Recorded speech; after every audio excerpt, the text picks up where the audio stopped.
companion you always count on.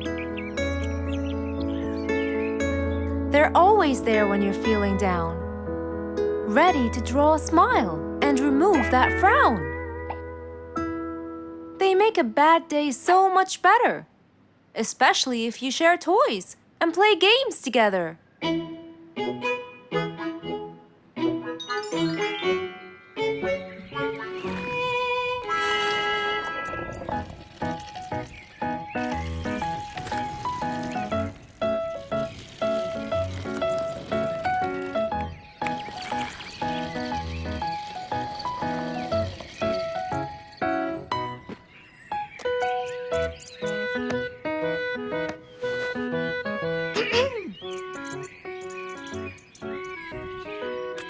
Officer Sherlock Fluffs? I'm with you, Officer Poppy Holmes. I think we're moving in the wrong direction.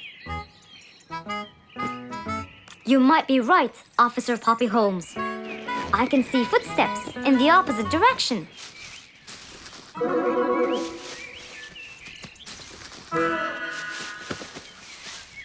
Officer Sherlock Fluffs! I think someone is after me. Run, officer! Run!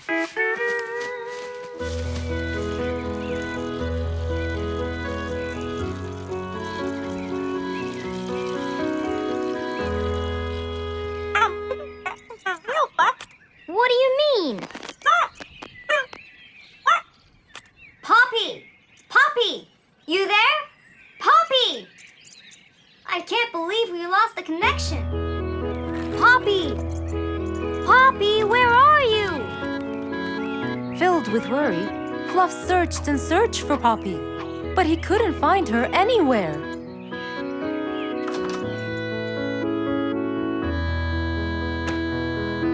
Hey there, Fluffy. What? How come you're here? I thought you'd eventually come home. What happened to your walkie-talkie? It's not working. But we just got it. I know. I was looking everywhere for you. Aw, Fluffsy, were you worried about me? Stop it. We need to fix this thing.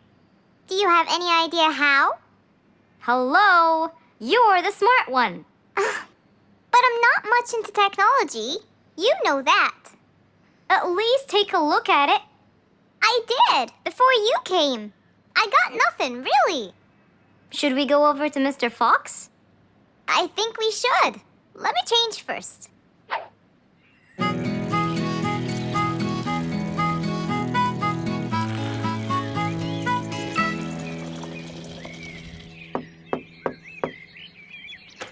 Hello. Hey, Mr. Fox, Poppy broke her walkie-talkie. I so did not. Don't fight, you two. Show me your walkie-talkie. Maybe I'll be able to fix it. Here, but I promise I didn't break it. I'll go to the workshop and see what's wrong with it. Thank you, Mr. Fox. Sure. You really think I broke it? Why else would it stop working? But I didn't. Well, I kind of think you did. You're unbelievable.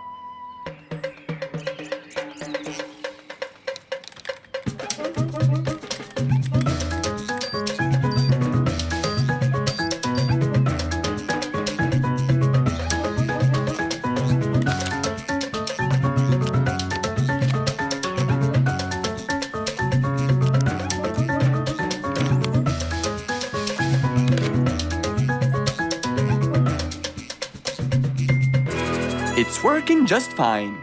I told you. Well, it wasn't before. I tried it. I know it wasn't, but now it is. See, Poppy, you did break it. And Mr. Fox fixed it. It wasn't broken, Fluffs. It just ran out of batteries. I'm sorry, Pops. Never mind. I was worried about you, though. I know. I have a wonderful brother. Brothers and sisters may fight every now and then, but at the end of the day, they're still best friends.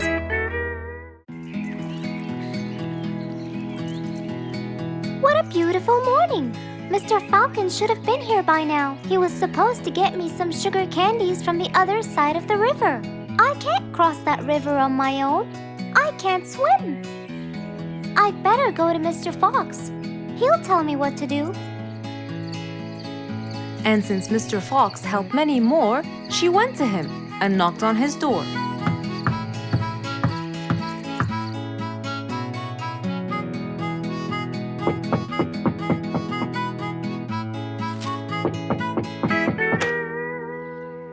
Who's there? Over here, Mr. Fox.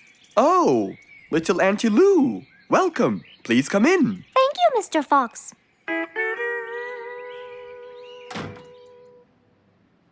What can I do for you? Mr. Fox, my problem might seem small, and I know how busy you are, but Don't worry, Auntie Lou. Whatever it is, we'll find a solution. Tell me, what's bothering you? sugar candies. Sugar candies? But you love them. Yes, Mr. Fox, I do. That's the problem. The only place I can find them is by the other end of the river side, and I don't know how to swim. Well, how did you get them before? I had some friends who would cross the river and bring me some candies with them. But I can't wait for them to go every time. I want to be able to get them myself. I see. So you want a way to cross that river by yourself. Yes. Do you want to learn how to swim? Impossible. I'm so afraid of the water. It's my worst nightmare. Isn't there any other way, Mr. Fox? Sure there is. Let me think. Mr. Fox thought quickly and without delay, for there was already another way. He'll build a bridge for Auntie Lou, so she could cross whenever she wanted to. Little Auntie Lou, how wide is that river? Very wide, Mr. Fox. It won't be easy, but let's go. Into the workshop ran Mr. Fox. He grabbed some wood and his toolbox. He put them in his Jeep and hopped inside. Then he and Auntie Lou went for a ride.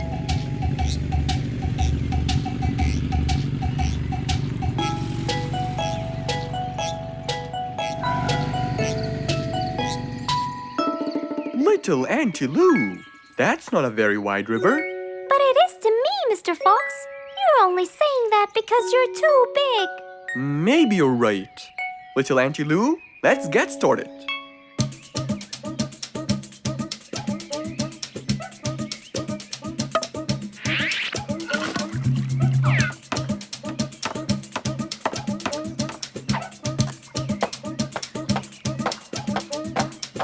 Finally, the bridge is complete.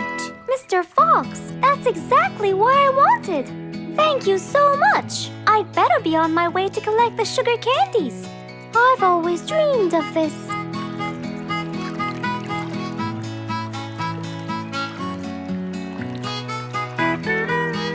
Enjoy the candy, little Auntie Lou. After giving his friend a happy end to the day, Mr. Fox took his car and carefully drove away.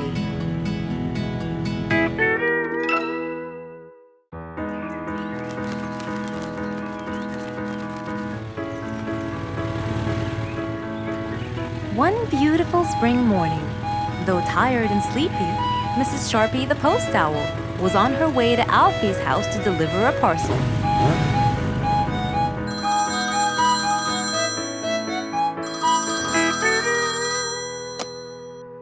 This is Alfie. Who is it? It's Chip, Alfie. How are you? I'm fine, thank you. Great! I sent you the new sheet music, which you have to rehearse. Of course. I will as soon as it arrives. As soon as Alfie hung up the phone, he heard a knock on the door.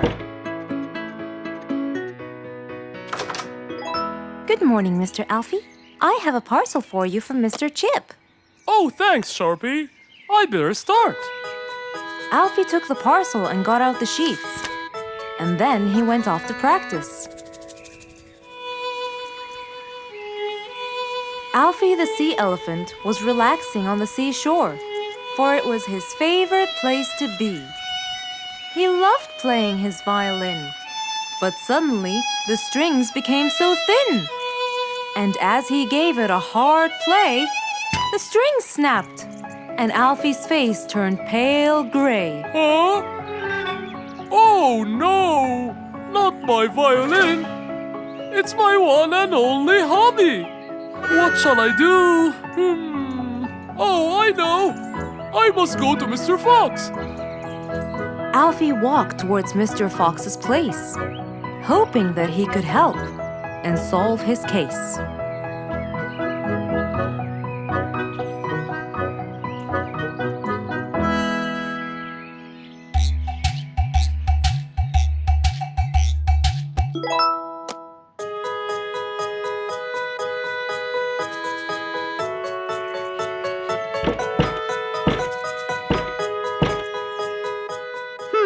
I wonder who?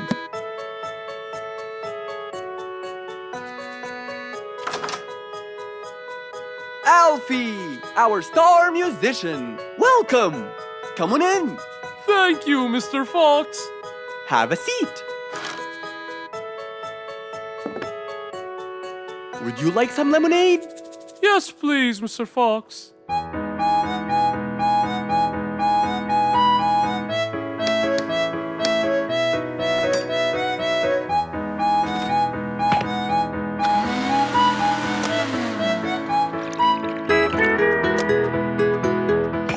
Mr. Fox came back with a glass of lemonade. He gave it to Alfie, then he noticed his violin. Oh, what happened to your violin?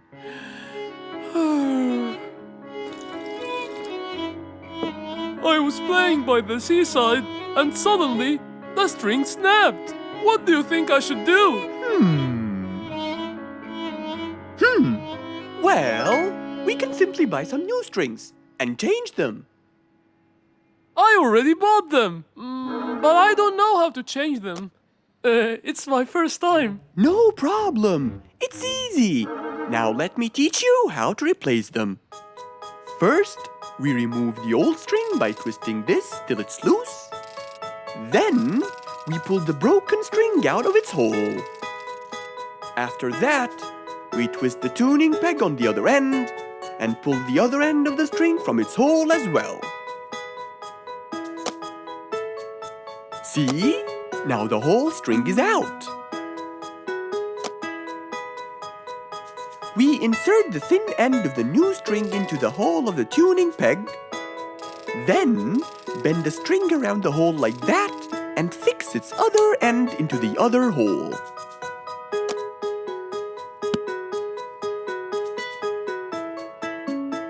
And there's the other string as well. Finally! Go ahead and play it. Okay.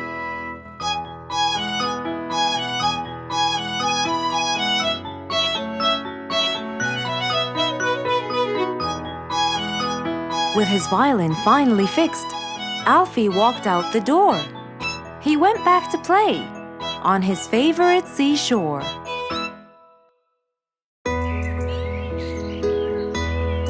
Just imagine if you woke up one day and all your food was gone. Your house was a big mess and the oven was turned on. What happened exactly? You really can't tell. But that's what happened to our friend Giselle.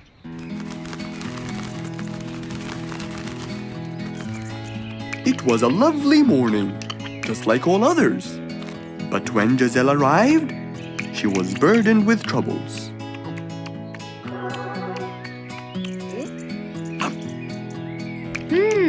These are good. Yeah, my mom makes the best pancakes in the world. Look, it's Giselle. Hey, Giselle, come join us. Have some of these delicious pancakes. Thanks. I'm not hungry. What's wrong, Giselle? You guys, I think a thief broke into my house. What? Food has been going missing from my home, but I didn't think much of it. But the amount of food disappearing kept getting bigger and bigger. And yesterday, all of my food went missing. And there was a huge mess at my house. I even found the oven turned on. My house could have burned to the ground. Oh, I'm so sorry to hear that. Are you okay? This sounds really dangerous. What if this happens to my house next? Calm down. Whatever it is, I'm sure we can deal with it. Giselle, let's go to your house and check it out. And so, they left for Giselle's house. They had no idea what would be waiting for them. Oh dear, what a mess! Did you not hear them at all? I heard noises, but by the time I got up, they were gone. Did they take anything else other than food? No, nothing else is missing. So, how do you explain all this mess? Maybe they were trying to find their way in the dark. I think Bingo's right. They didn't want to turn the lights on so no one would see them. Yes, but there are more important things. A thief had been here last night, and I don't think Giselle had time to worry about all the dishes. You're right. These are not mine. I didn't use these. That means that whoever was here didn't just steal the food, they ate it all here. That would explain why the oven was on. They cooked. Okay, calm down. We'll figure out a plan to catch them. But first, let's clean everything up. They started cleaning the house, trying to help their poor friend out, while being so worried about what's going to happen next. Any idea how we're going to catch them? I have an idea. We'll have a neighborhood watch. You know, we'll stay up around the house so we can catch them as soon as they come near. Sounds great. Giselle, why don't you go and get some sleep? We'll take care of it. Thanks, guys. They all sat in anticipation, ready to jump on the thief without any hesitation. But hours passed by with no one in sight. They started to become very, very tired. Does anybody else feel a little bit sleepy? Yeah, and cold, and a little hungry.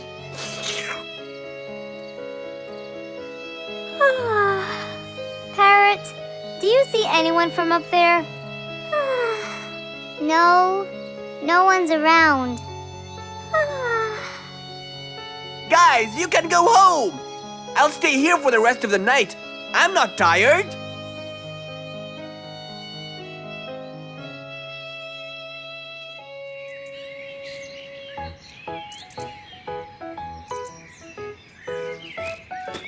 Good morning.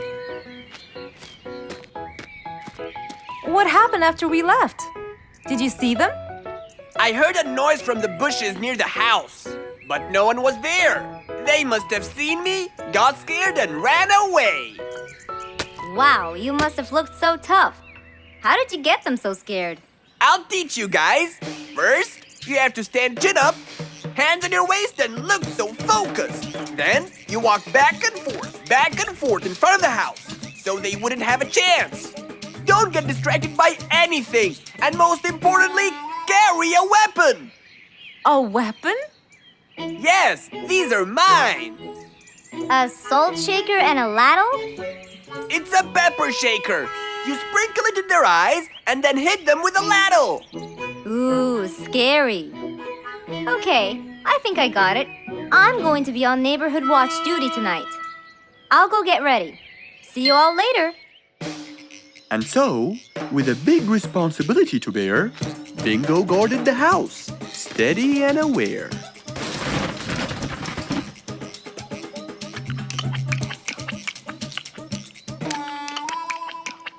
Zebra, what are you doing? What? Where am I? Giselle's house. What is that noise? Did you catch him? Yes, it's Zebra. He's been sleepwalking and eating all your food. Oh no! Giselle, I'm so sorry. I wasn't stealing your food. This happened before. I sleepwalk a lot. Don't be mad. I can't believe it's been you all along. That is so funny. You're not going to tell everyone about it, are you? If she doesn't, I will. I knew you couldn't scare a thief away with a ladle. You could! You know what? I'm just happy Giselle is safe. I'll just go home now. I need some sleep.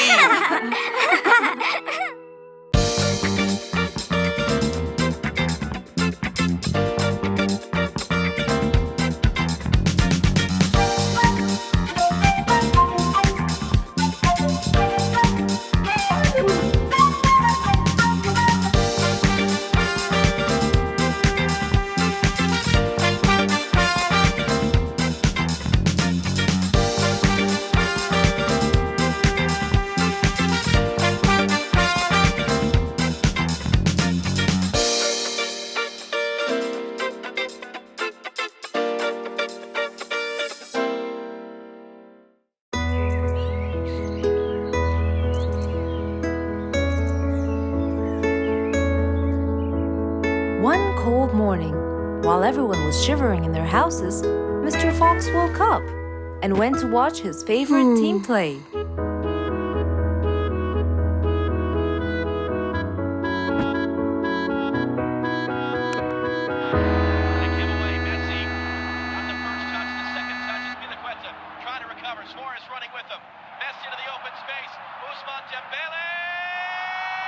Ah! He's going to win! I wonder who could it be so early?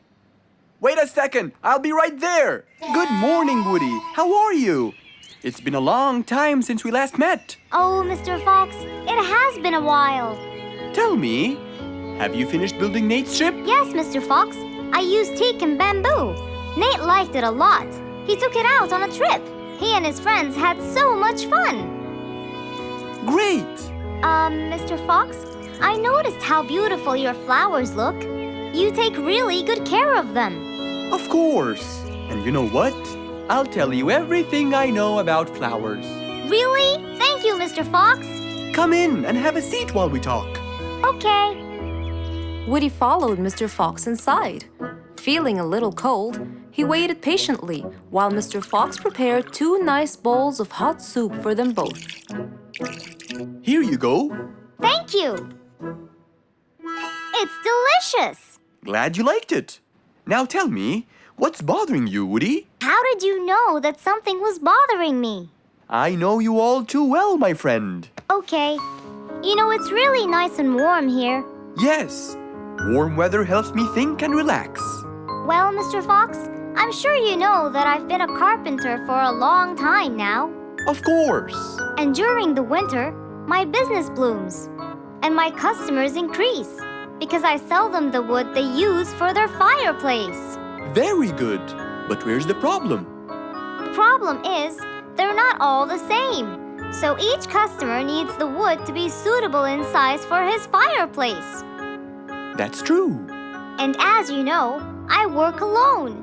So I take so much time and effort to cut and adjust the wood to suit each and every customer in this jungle. Sounds like a serious problem. He looks really worried. Okay, Woody, why don't you come with me to my workshop? It's round the back. There, we can think together and I can invent something to help you solve your problem. I really hope so, Mr. Fox. Don't worry, we will. I know. And you taught me that there's a solution to every problem. And Mr. Fox solves every problem. Ha ha ha! That's right, Woody.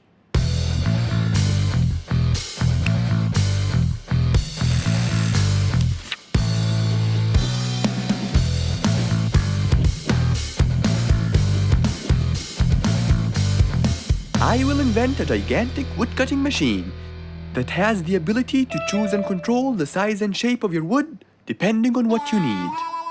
What? Really? Aw, you're the best, Mr. Fox. I'm just going to need some time to build the machine. You got it, Mr. Fox. I'll go get a few things done and I'll come back. Okay, I'll see you then, Woody.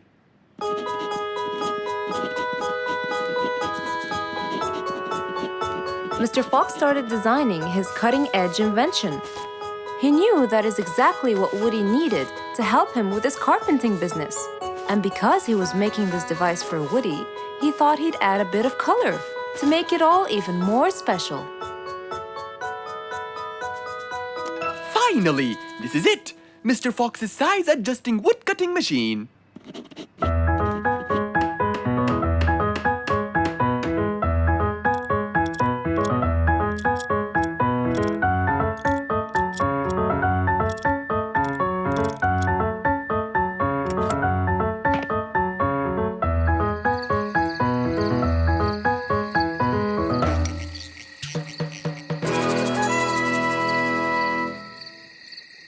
After finishing the device, Mr. Fox sat to listen to his favorite music, waiting for Woody, who came knocking on the door.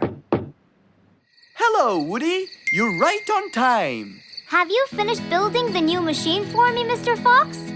Of course I have. It's in my workshop. Let's go see it.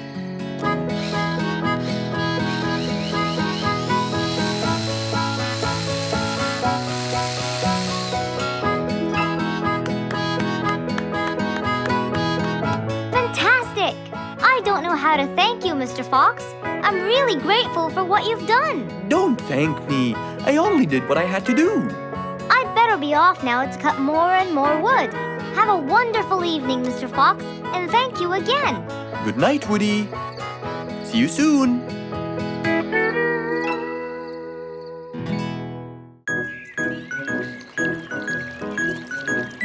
It was a nice warm autumn day.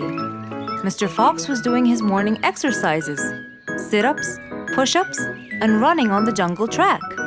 A very refreshing start to the day. But then, unexpectedly, fog started to form, stopping any plans to enjoy the beautiful weather. Why is there fog covering the whole jungle? This is really strange. It's been happening a lot lately. I really hope everyone's all right. I should head home now. Oh, I think I should probably stay home today. I don't have my morning newspaper yet. And how would I? It's impossible to see. Aha! Wait a minute. I'll try calling Mr. Falcon. He'll definitely tell me what's going on. Mr. Fox held the phone and dialed Mr. Falcon's number.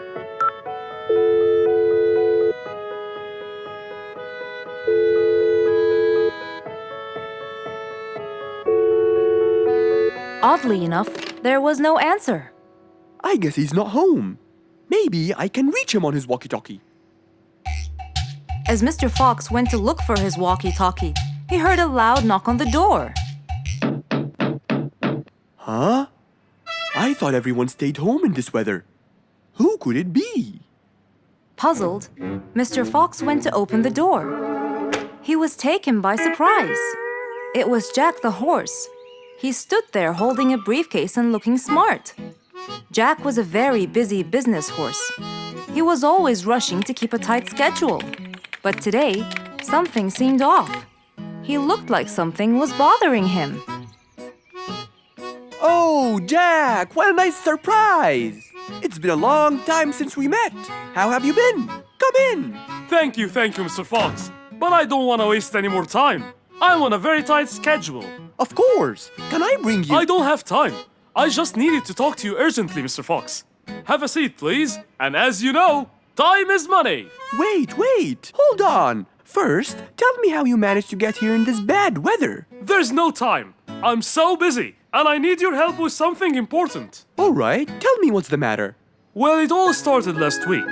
After long and weary negotiations, I won a bid for a gold mine located in the eastern part. Long story short, a gold mine obviously contains gold. But no matter how hard I looked, I found nothing but dirt.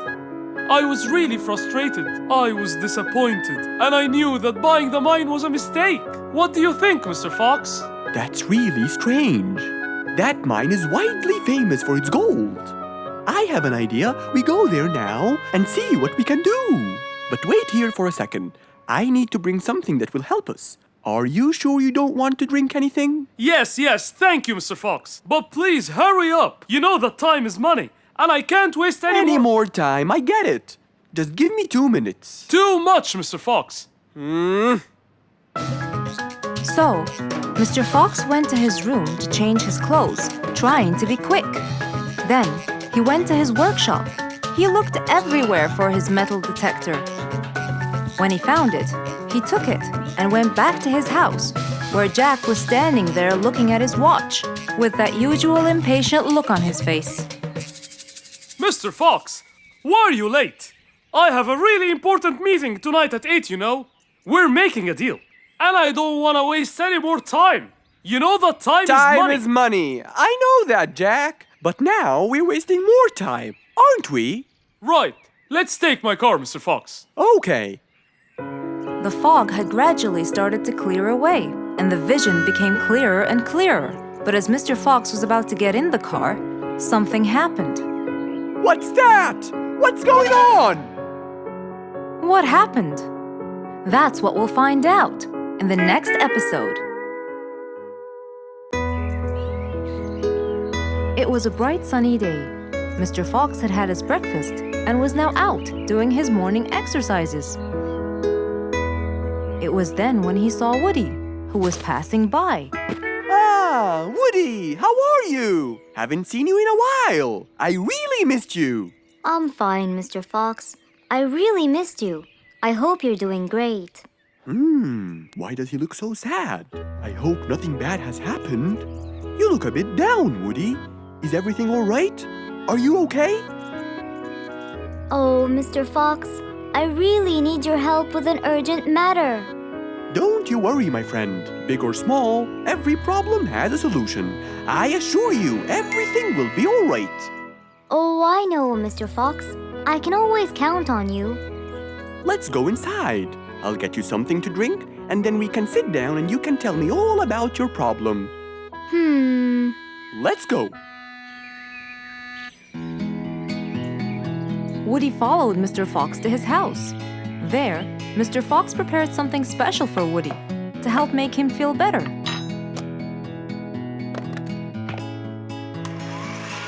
I made you some fresh orange juice. This will help you relax and cheer you up. Oh, you're very generous. I love orange juice. Thank you.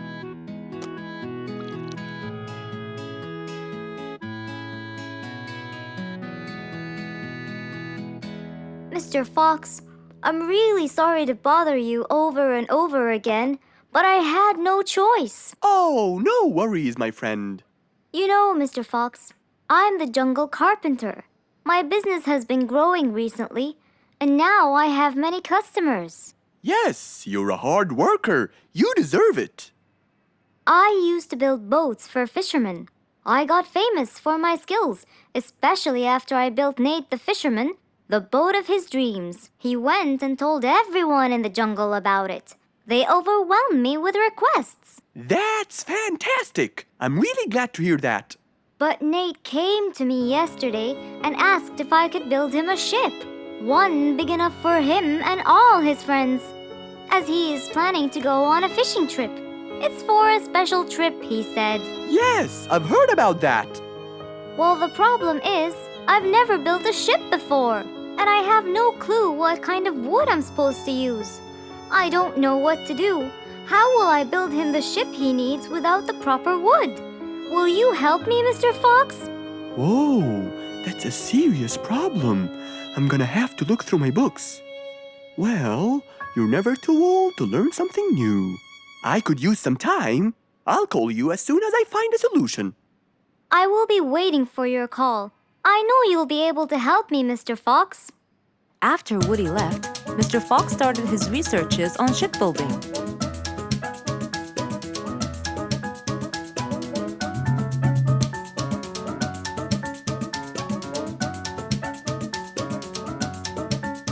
After hours and hours of hard work, he finally got it. Yes, I've got it! But what did he get? We'll find out in the next episode.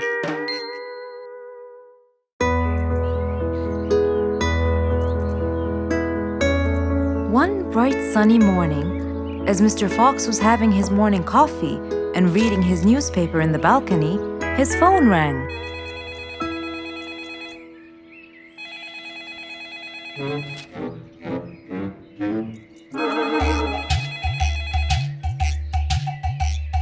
Who could it be so early in the morning?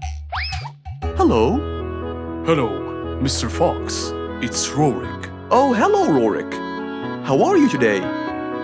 Not very good, I'm afraid. Why is that? My piano. I tried playing it today, but it sounds weird. How so? I don't know. Could you please come and check it out? Sure, I'm on my way. Thank you, Mr. Fox. I'll be waiting for you. And I'll be right there. So, quickly, Mr. Fox changed his clothes. He took his toolbox and his car keys, got into his car, and drove off to Rorik's place.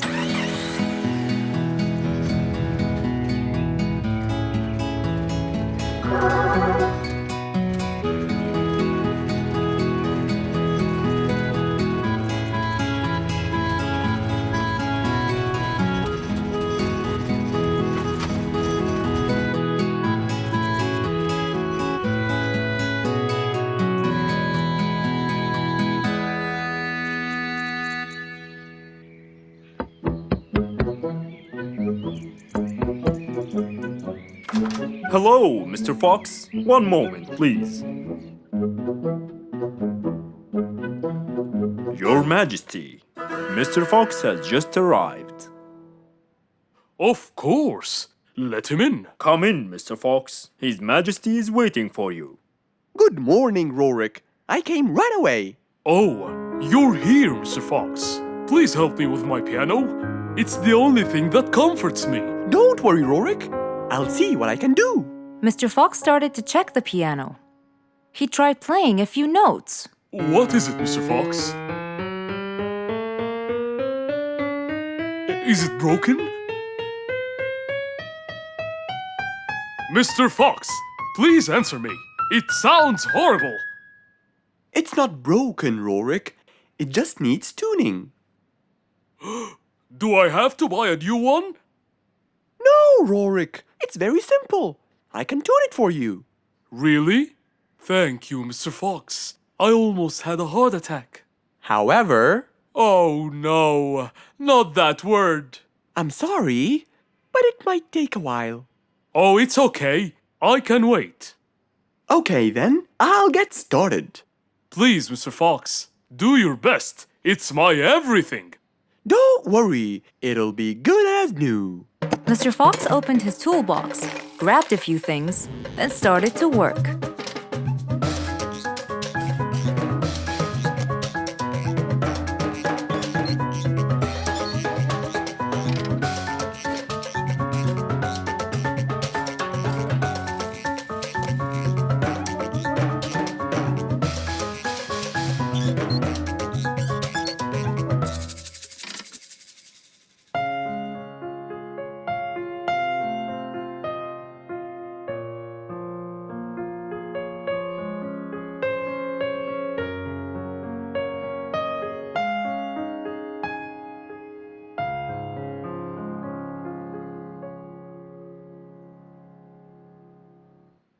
Beautiful.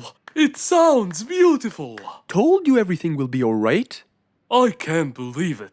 Thank you so much, Mr. Fox. Anytime, Rorik. And with that, Mr. Fox's work was all done. He waved goodbye and drove along happily. He had helped out a friend once more. For helping each other is everything you could ever wish for.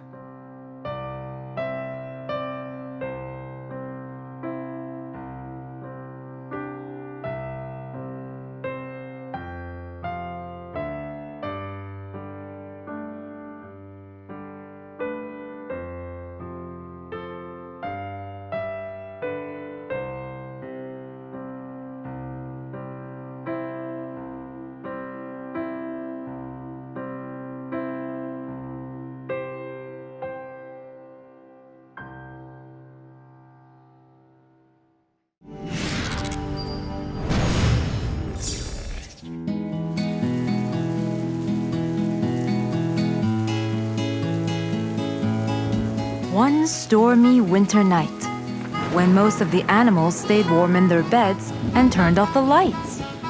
There was thunder, there was lightning, and Woody the Woodpecker found it frightening. He knew he was in trouble, for his house will soon become rubble. Oh no! What am I going to do? I better go to Mr. Fox before things get worse. With a nice cup of hot chocolate, Mr. Fox continued reading his book when the doorbell rang. It was winter. No one would walk in the rain unless they had a complaint. Woody, what are you doing walking around in such cold weather? Hurry, come in.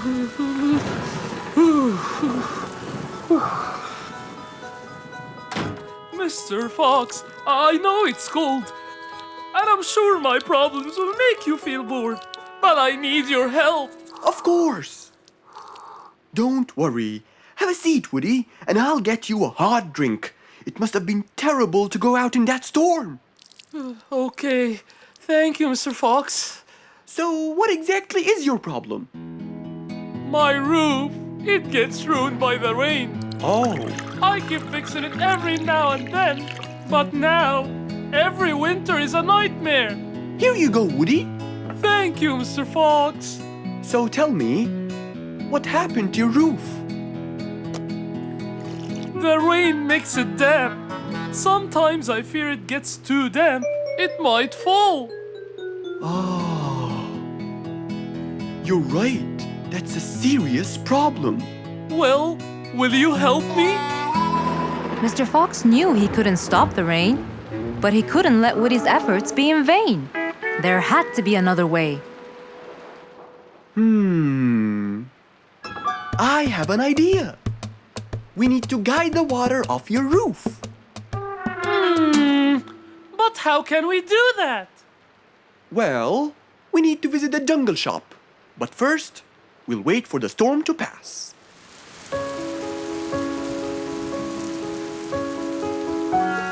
Finally, the storm faded away, revealing a bright, warm, sunny day.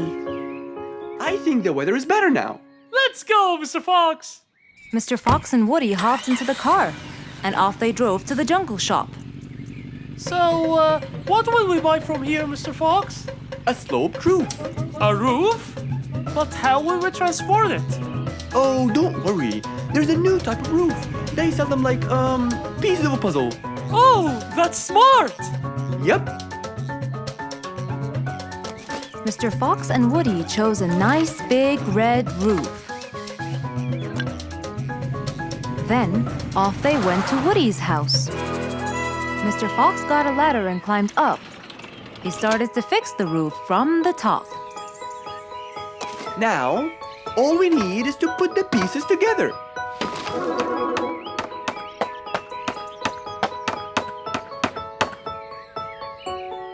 All done. I'm coming down. Wow! It looks great!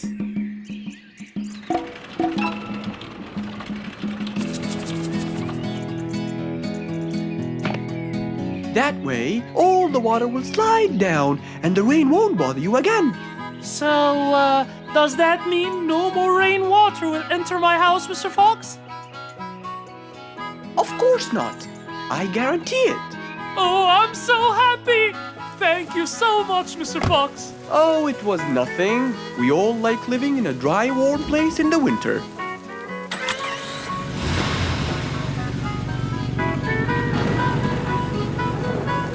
Woody thanked Mr. Fox, for now he could enjoy the warmth and comfort of his house.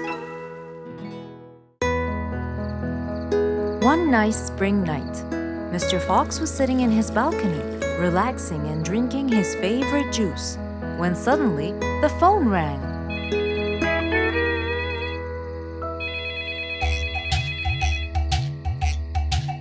He wondered who would be calling him this time of night.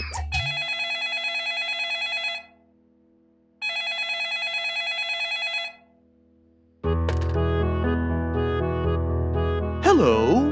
Who is it? Mr. Fox, it's Rorik. Your Majesty, how may I help you? Well, Mr. Fox, I'd like you to come to my house early in the morning to discuss something urgent. Of course. I'll be there. After he hung up the phone, Mr. Fox went to sleep. He was supposed to wake up early. He wouldn't want to miss his appointment with the king.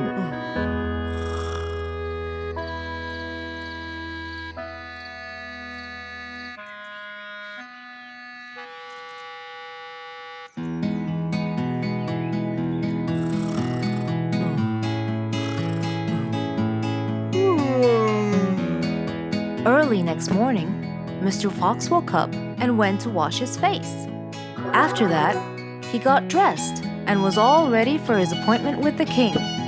He got into his car and drove off.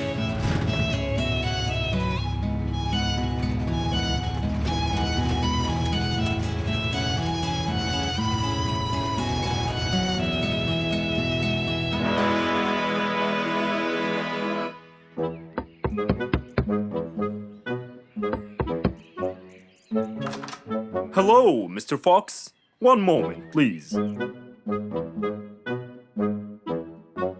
Your Majesty, Mr. Fox has just arrived. May he come in? Of course. Let him in. Come in, Mr. Fox. His Majesty is waiting for you. Good morning, Your Majesty. Hope I'm not late. No. You're always on time. How are you, Mr. Fox? I'm fine. And how's our little Frisky? He's fine. A little mischief every now and then. You can never get him to stay in one place. But thanks to your bracelet, we can always find him. Saved us a lot of trouble. It's my pleasure. So tell me about this urgent matter. As you know, our jungle's population has been increasing lately. Indeed, our population has increased. Yes, but it's getting harder to summon them all to the meeting every time. That's why I called you, Mr. Fox. I need you to figure out a way for me to reach all the animals at the same time. Let me see. I need to think this through. That's okay, Mr. Fox. But please, don't take too much time. Don't you worry, Your Majesty. I will find a solution by tomorrow. As Mr. Fox got into his car to get back home, he thought all the while about the king's request. How could he help the king with his problem? With everything else Mr. Fox has faced, this might be a slightly bigger challenge for him.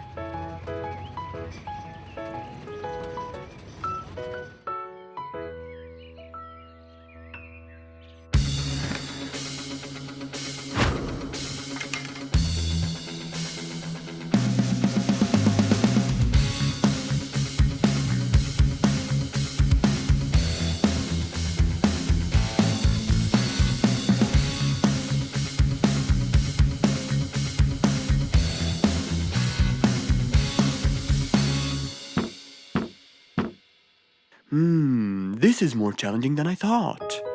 Maybe a short break will help. Mr. Fox went back to his house and sat on his sofa. Since he can't think anymore about the king's request, he thought it would be great just to relax and watch his favorite TV show. Everything was peaceful and quiet, but then suddenly, I got it! Mr. Fox rushed back to his workshop. He quickly designed a new device. He carried the new device to his car, and off he went to King Rorik's place.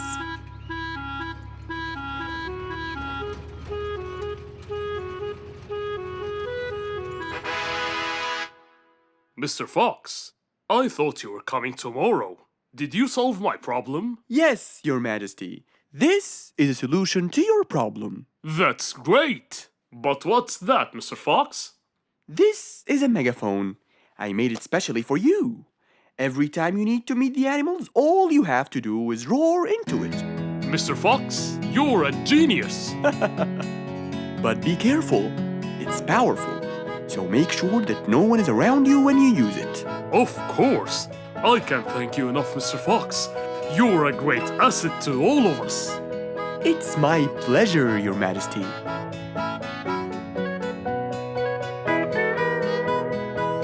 Goodbye, Mr. Fox.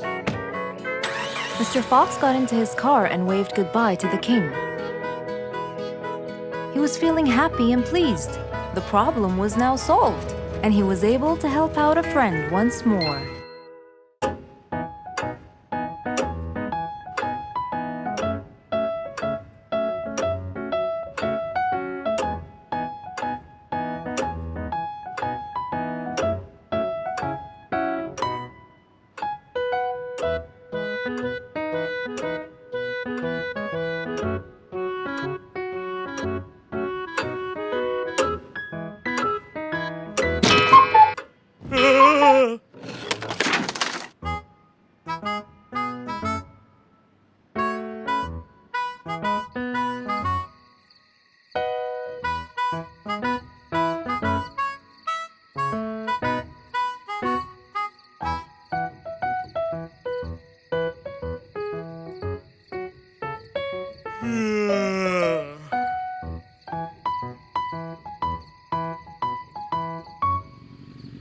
It was past midnight.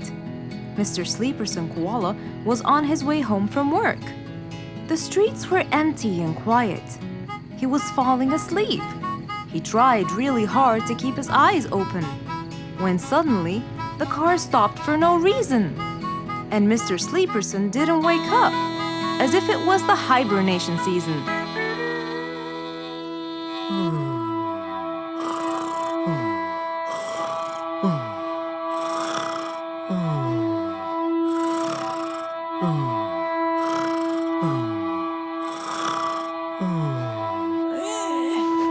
What is that? Mr. Sleeperson fell asleep on his driving wheel. The horn was too noisy for Mr. Fox to bear. He tried to block the sound out, but it was no use. He pulled his cap over his head, put earmuffs, but it was all in vain. He couldn't bear that horrible sound any longer. What a horrible sound! Who could it be this late at night? Oh no! Mr. Sleeperson! It's you again! What brought him here this time of night? And he slept on the driving wheel. Excuse me. Mr. Sleeperson! Hello? Hello?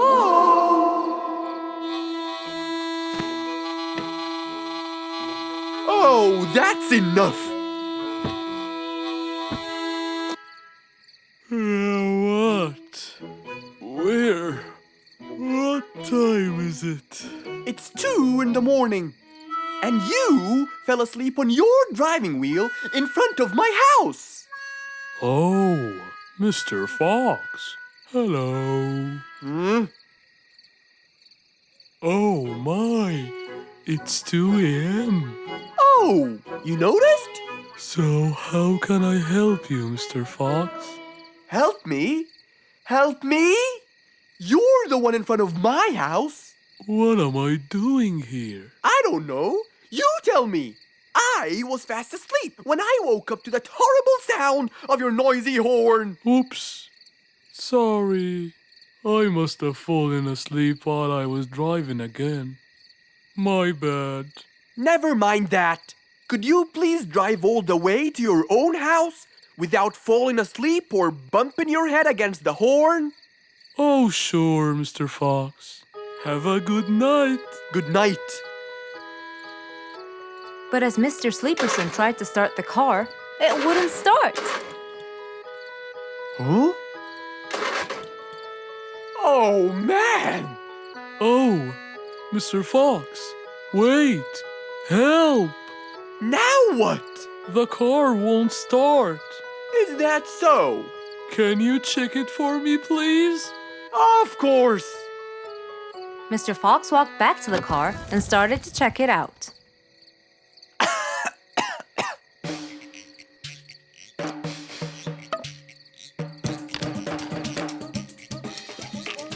Everything seemed fine.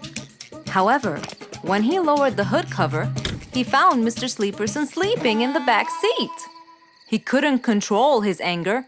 He banged the hood cover. But Mr. Koala was still asleep. Mr. Fox decided to hop into the front seat and try to start the car himself. Huh? Mr. Sleeperson! Your car is out of fuel! Who? Where? Your car is out of fuel! No way! What will we do now? You have to fill the tank. Okay. Mr. Sleeperson! What? Wake up! I'll fill your tank for you. I have some fuel in my house. Oh, that would be great.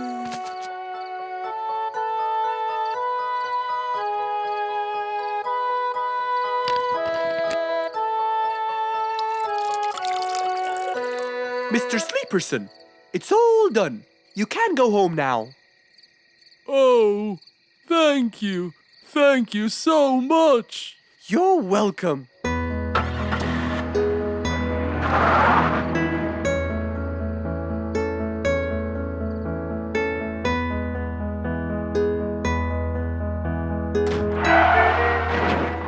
Oh, not again!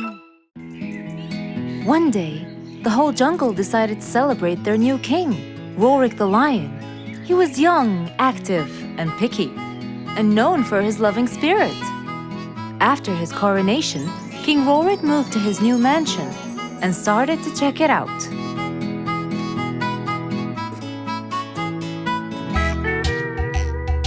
Great, and that's my throne, right? Exactly, Your Honor. Well, I'd better check it out. Yes, please do.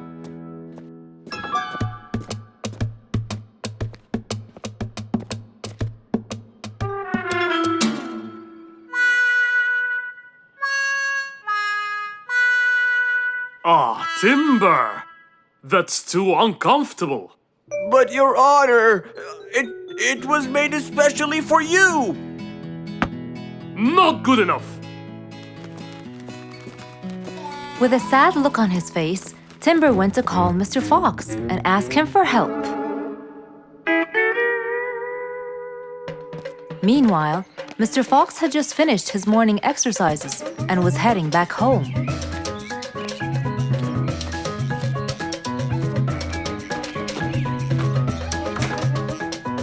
After a cold shower, he changed his clothes and had some tea.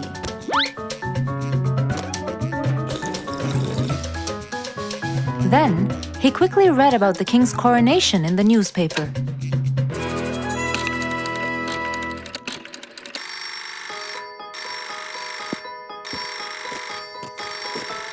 Hello? Hello, Mr. Fox. Can you please, Hello, Mr. Fox. This is Rorik. Oh, hello, Your Highness. How may I help you?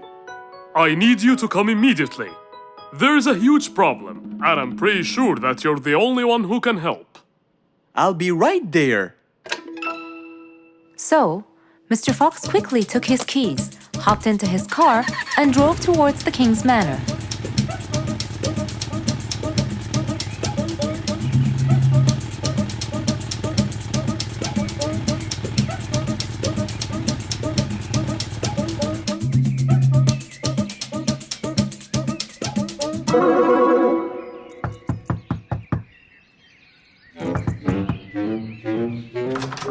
hello, Mr. Fox?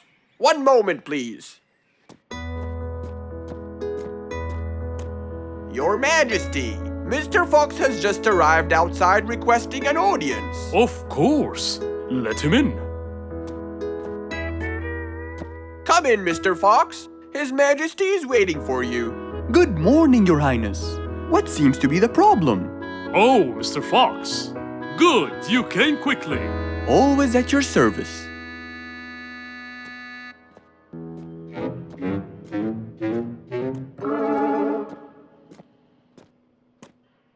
Well, I was at my coronation, and I thought I would check out my throne. But unfortunately, I felt too uncomfortable. Can you believe that I'm gonna rule the jungle on an uncomfortable throne? But I hear it was carved out with the best kind of stone. But it still hurts my back. Oh my! Anyway, I've decided to design my own throne. What a great idea! But I need your help to make it as soon as possible. It will be my pleasure, Your Highness.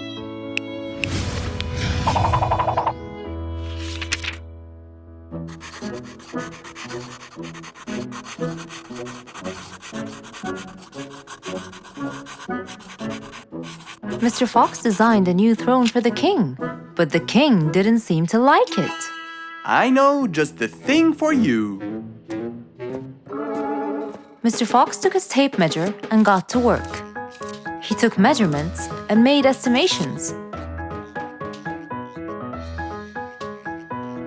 This wasn't going to be easy, but Mr. Fox was gonna give it a try anyway. He hopped into his car and took off for the jungle store.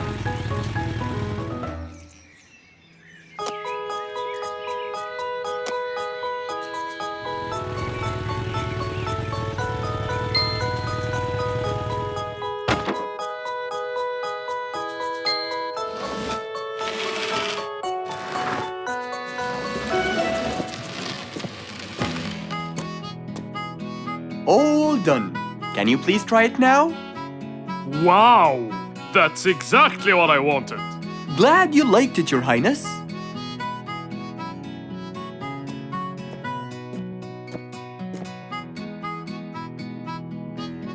And there you have it, the new King of the Jungle.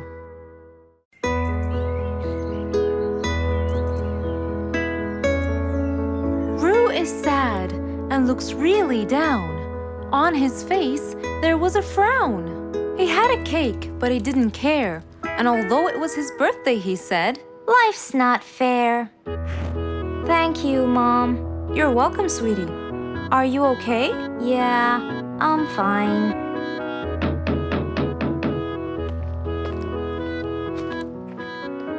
Oh, look who's here. It was Roo's best friends, Poppy and Fluffs. Hey there! Happy birthday! Wow, neat birthday cake.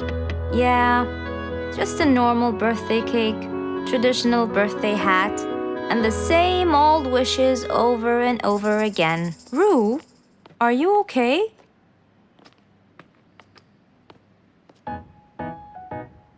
Bad timing, huh? He looks sad. I know, but the cake is still here. Oh, stop it. We have to help him feel better. It's his special day. A little bite won't hurt. Oh, sure, the cake won't hurt. But what about my fist? Fine, fine. What do you have in mind? Let's go. Where to? I know someone who can help. Mr. Fox? Duh. In an attempt to help their friend, Poppy and Fluffs went to Mr. Fox. Only he would know what to do.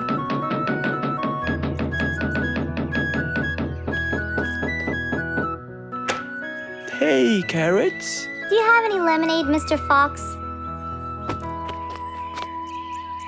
I stopped apologizing for his behavior long ago. You know, Fluffs, he's just Fluffs. It's okay. Come in. Are you sure it's all right? Positive. It's always the right time. It's Rue's birthday, and he's pouting. He's bored with the same birthday routine every year. So we want to make him something different this year. Can you help us? Yeah. Unbelievable. You'd think I'm quite believable if you tasted this lemonade. It's awesome. Any ideas, Mr. Fox? What do you guys say? I help you throw him an extraordinary party with a magic show. A magic show?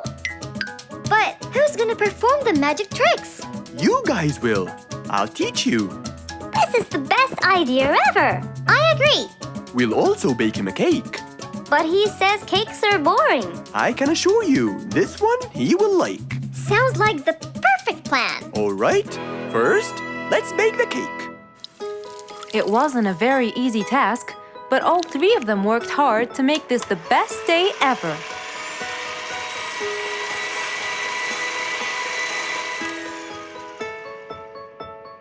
This is the coolest birthday cake ever. Now for the magic tricks. We need a bottle of water left in the freezer for around 2 hours and a plate full of ice. We'll also need some food coloring and soda. I'll get the color blue. I'll get the green and the yellow. And I think I'll get the red. We are all set now, I think. Not yet. What else do we need? Invisible ink. Huh? Fluffs and I will pour it over everything, including ourselves. And you, Pops, will give Roo this magic glitter. When he sprinkles it, everything will become visible. Cool. Let's go.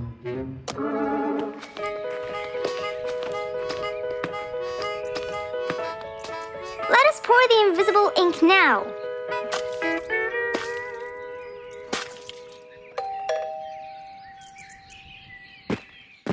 Hey, Roo! Hey, What are you doing? just sitting here, bored. Well, not for long. Yeah, right. Well, think again. Happy birthday. What's this? You have to sprinkle it around to find out. Where? First, on the table. Wow! How did you do that? It's a donut cake! Now try sprinkling all around. This is impossible. It's the coolest thing ever. It's not over yet. Happy birthday, happy birthday, happy birthday to you. I can't believe you guys did all this for me. All thanks to Mr. Fox. He was a great help. I can't believe you guys. Thanks. That's what friends are for. Mom, come and see. What wonderful friends you have, Roo. Yeah, I think so too. Because of his friends, Rue's birthday was extra nice. One celebration was not enough, so they celebrated twice.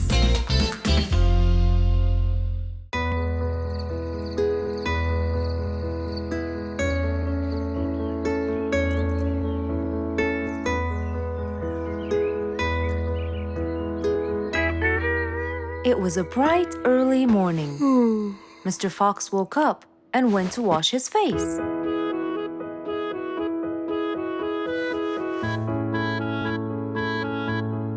Since he was feeling a little hungry, he went to prepare some breakfast.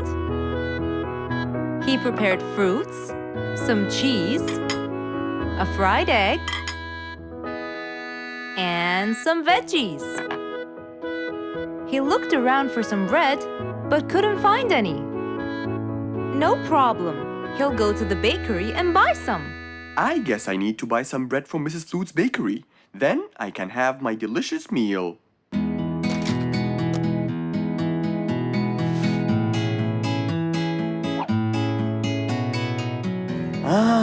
I'm very hungry.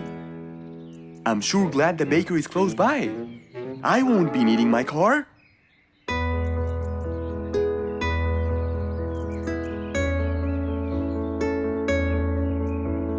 Mr. Fox decided to walk to the bakery. He really enjoyed the early morning breeze. And on his way... Good morning, Mr. Fox. Oh, Mr. Falcon! How are you? Are you getting enough sleep? Yes, I can sleep most anywhere now, and it's all thanks to you, Mr. Fox. Glad to hear that, my friend. See you around.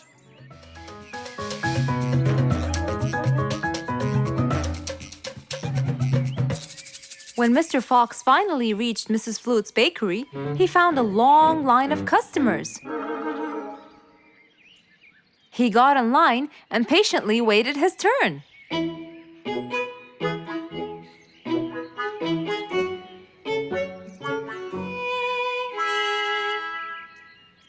Wow! Looks like everyone wants bread. Slowly, the line was moving up, and Mr. Fox got closer and closer till he finally reached the counter, where a very tired Mrs. Flutes was waiting. He was her last customer. Hello, Mr. Fox. Here you go. Hello, Mrs. Flutes. You look really tired. Yes, Mr. Fox, it's becoming more and more exhausting. Why? The number of customers has increased lately after I upgraded both the bakery and the quality of the bread that I produce. That's great. I know it's great, Mr. Fox, but the thing is, the rate of bread production is really low. Well, compared to the number of customers, that is. But why is the rate of production low? Well, Mr. Fox, grinding the wheat takes loads of time and effort. Sometimes it takes over a day or so. That's basically why everything else gets delayed. What should we do to solve this problem? Okay, Mrs. Flutes, I will head home now and eat my breakfast and try to think of a solution. And I'd like you to pass by my house tonight. I'm sure I'd figure something out by then. Really, Mr. Fox? I can't wait to hear your solution. I'll come by your house as soon as I get off work. Okay, see you later, Miss Flutes. See you later, Mr. Fox. Mr. Fox went back home to have his breakfast. Miss Flute's bakery is truly the best. I have to solve this problem or she won't be selling any more delicious bread. With that in mind, Mr. Fox went to his workshop to give it some thought.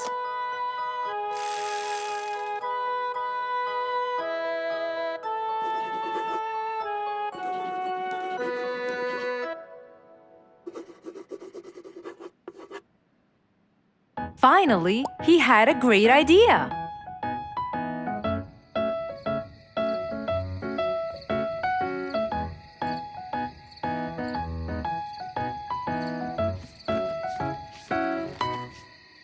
was a long day. I should head straight for Mr. Fox. I'm sure he would have solved my problem by now.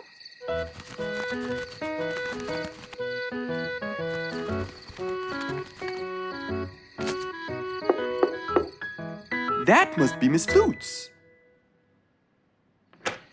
Hello, Miss Flutes. Come inside. Hello. Were you able to find a solution to my problem, Mr. Fox? Well, why don't you try this new invention? A new invention for me? That's right. I made it specially for you. That's wonderful. It's a grinding machine to help you grind wheat quickly. Brilliant. But how will it help me? This machine is used to increase the rate of grinding the wheat, which is used to make the bread. So you can use it to grind a whole kilogram in no more than 5 minutes. And with that, the amount of time needed will decrease, and you won't be too exhausted. I'm really grateful to you, Mr. Fox. I have no words to express my gratitude. Friends help each other, Miss Flutes. You're really kind and generous, Mr. Fox. I want you to start using this new device tomorrow, and I will call you to check in every once in a while. Okay, Mr. Fox, I will. I'll be going now. Thank you again. Goodbye, Miss Flutes, and have a good night. And so, Mr. Fox waved goodbye to Mrs. Flutes. Then, he sat on his comfortable sofa. He looked out his window and admired the jungle he lived in for so long. He happily thought to himself, I love helping my friends.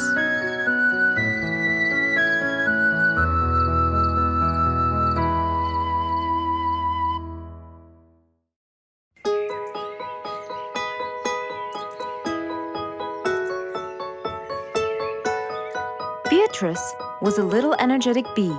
She wakes up early, eats her breakfast, and checks on her honey. Then, she goes out to collect some nectar. That smells great. I'll take some from here. Wow, that looks fresh. Here's my favorite type. And so, she went collecting all the nectar she needed, and when she was all done, she went back home. But as Beatrice came closer and closer, she could see that someone had been to the hive. Oh no! My honey! It's all gone! Who could have done this? Beatrice looked right and left, but no one was there.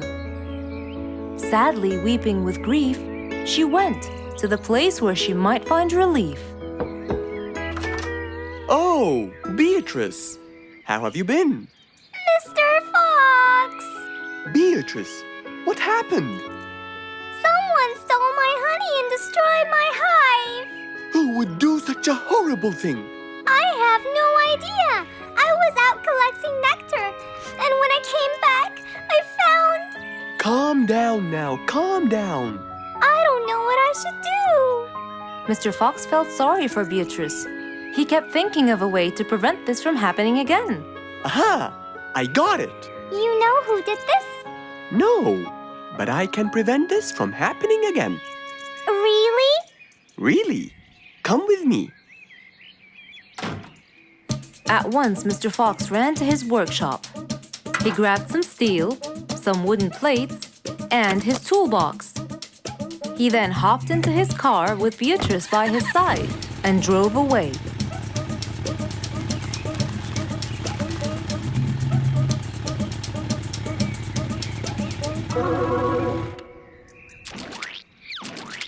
Oh, See? I told you. It's a complete disaster. you were right. But don't worry, everything will be okay now.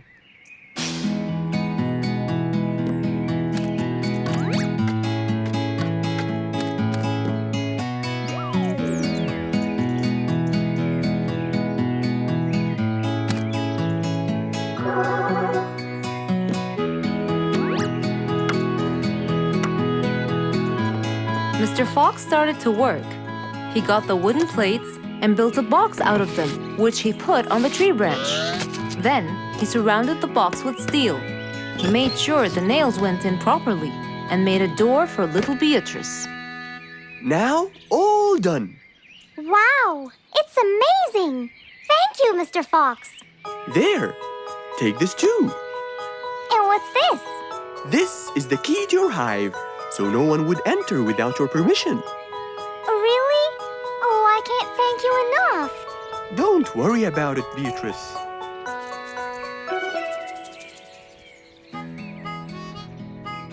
Here, Mr. Fox, this is for you. What's this? It's one of my delicious honey jars. It's the best kind I've got. Oh, you didn't have to. Well, thank you, Beatrice. And as Mr. Fox drove away, he thought that this was the perfect end to the day.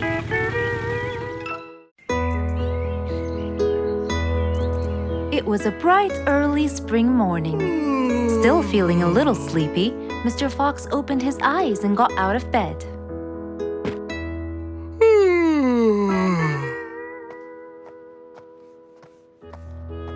Since the weather was beautiful outside and awfully tempting, Mr. Fox decided to go for a walk in the jungle. The sun was shining, the birds were twittering. It was a very peaceful morning. Well, sort of. Worried that something terrible could have happened to one of the animals in the jungle, Mr. Fox sprinted towards the sound. Are you kidding me? You're the size of an air balloon! Are you making fun of my size, you piece of you? What? Take that back now, you... No! I'll never take it back! This was all your fault! No, it wasn't! It was yours! No! It's always your fault! Now, calm down. Oh, Mr. Fox, I'm so glad you passed by. You're the only one that could solve my problem. Solve your problem? No, Mr. Fox will solve our problem. No way! What you did was a total crime. So not true. You're the one who started it all and injured me, you big There, calm down. And just tell me what happened. He woke me squeezed up! Slow down, one at a time. Mr. Panda, you go first. Thank you. Now, I was walking heading to my house when I realized that for me to get there, it will take me 12 minutes. And I was so tired and sleepy. So I thought about it, and I realized I should just lay here for a while and take a short nap. And just as I was starting to get comfortable, I found little chicklets screaming with the highest pitch into my ears, Mr. Fox. My ears! Can you believe that? Well, that's not a very nice thing to do, little chicklets. Why did you do that? But I didn't, Mr. Fox. And how is that? I was heading to my favorite lake, and I was walking just right behind Mr. Wicks, when all of a sudden, out of nowhere, he decided to lay down and fell to the ground and squeezed my beautiful wing. And if it wasn't for my high-pitched voice, I would have been dead by now. Well, that was pretty dangerous, Mr. Wicks. What should I do, Mr. Fox? I was really tired and I needed my nap. So I took it. What should a panda do to take his nap? Can't you just wait till you reach your own house? Or at least look behind you before you decide to fall down? My house is 12 minutes away, and all the walking had already stolen away all my energy. I had to take a nap to recharge. I can't keep on walking forever. Then look behind you or sleep next to a tree or something. Why don't you watch where you're stepping? It was a very troubling matter indeed. The little chick almost got crushed. But Mr. Wicks didn't mean it. He was just so tired that he fell asleep. Right? Mr. Wicks, answer me. Did you intend to squeeze little chiclet's wings? Of course I didn't. Were you aware that you were going to take a nap in the middle of the road? Actually, I vividly remember. I walked to the tree side first, but when I woke up, I found myself in the middle of the road. How many naps do you need per day? From 5 to 7, I would say. Did you take a nap before you decided to head home?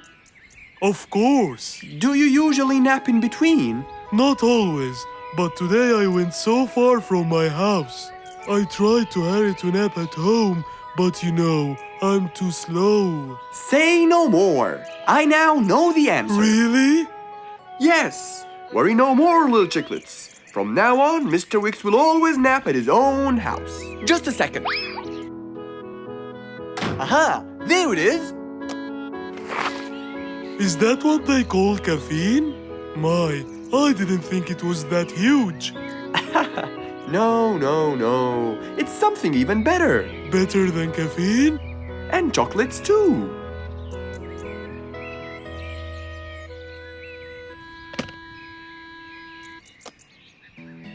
Wow! Rollerblades! So you'll be able to move fast and reach your house as fast as you can. Oh, can I try it now? Sure you can. Wow! Whee! Yahoo! Thank you, Mr. Fox. Anytime you need me, I'll be there.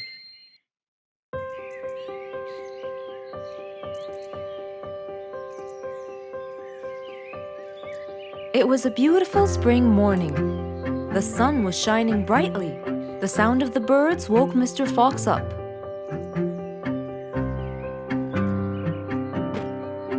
He changed his shirt, put on his tie, and his vest. Then he drank his tea. It was delicious. After reading a shop manager ad, he got into his car and drove off.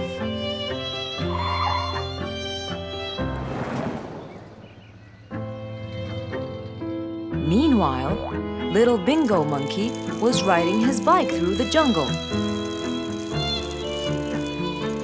He was having loads of fun, but suddenly the bike slipped and little Bingo fell off. Are you okay, Bingo? Hang on, I'm coming. Yes, Mr. Fox, but my bike isn't. Oh, it looks like there's a problem with the tire. Don't worry, Bingo. I'm going to help you. Bingo, can you help me count how many nails I need? Of course. Here's 1, 2, 3, 4, 5, 6, 7, 8, 9. I think there are 9, Mr. Fox. Okay, Bingo. Let me count how many I have in my toolbox. 1, 2, 3, 4, 5, 6, 7, 8, 9. I'll get one more just in case he miscounted. So 9 plus 1. We need 10 nails. That's easy.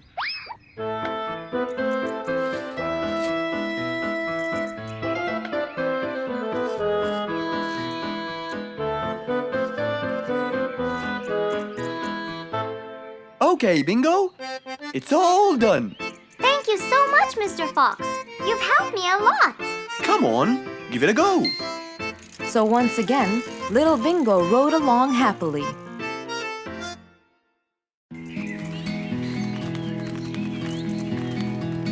It was a beautiful sunny day. Feeling bright and early, Mrs. Sharpie was on her way to work.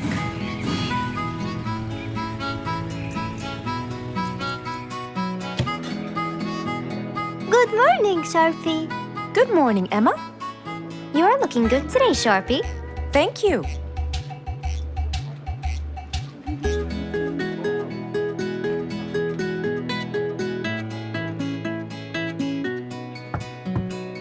Come in.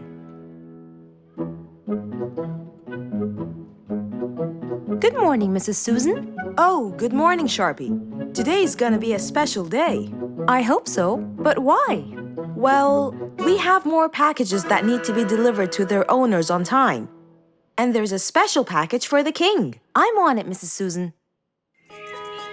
After piling them all up, Mrs. Sharpie went to deliver the packages.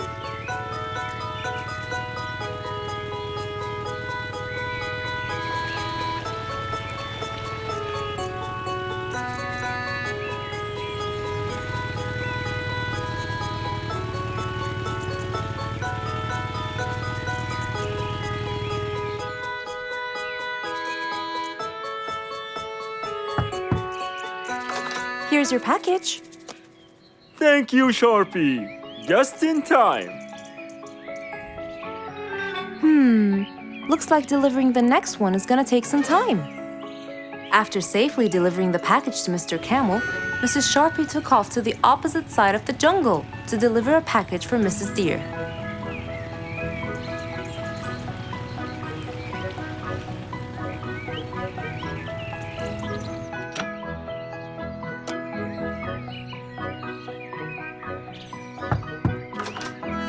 Here's your package.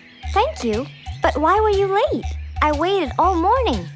Next was Mrs. Bird's package, and that was south of the jungle. That was very tiring for Mrs. Sharpie.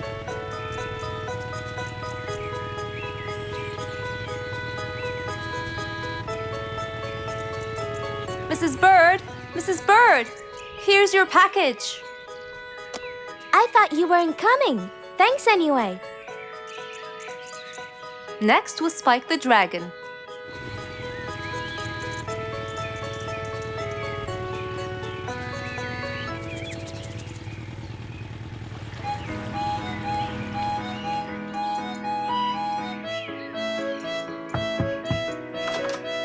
Here's your package. I never thought you'd be late. Oh no! It's the last package I'm delivering today. I hope the king is not too upset that I'm late. Worried and a little scared, Mrs. Sharpie took off to deliver the last package. She was already late as it is. The last package was intended for the king, and after being all over the jungle, will she be able to make it in time? Here you go, Mr. Timber. This package is for the king. Thank you, Sharpie. But the king was worried and a bit upset. Why? Well, he had to wait all day for this package. You're not usually late, Sharpie. He was very upset. My sincerest apologies. I'll be more careful next time. Mrs. Sharpie was very tired and really upset. Having to deliver packages all over the jungle was no minor task. So, she decided to go to Mr. Fox and ask for his help. Oh, hello, Mrs. Sharpie. How have you been? I'm not good at all, Mr. Fox. You have to help me. What happened? I've got a lot of letters and packages, and I keep flying east and west all over the jungle. This won't do, Mr. Fox. I'm so tired. Oh, Mrs. Sharpie, you do look exhausted. Please come in and we'll figure this out together. Would you like a cup of hot chocolate? No, I just want to find a solution, Mr. Fox. Okay. Tell me what the problem is exactly. I get too much letters, so I fly to deliver them. I find that the first letter should be delivered to the western part of the jungle, so I fly and deliver it, just to find that the next one is in the eastern part of the jungle. And when I fly and deliver it there, I find that the one after it is in the north. And after that, it's west again. And it's all driving me crazy. Calm down, Mrs. Sharpie. There must be a solution to all of this. That's why I came to you.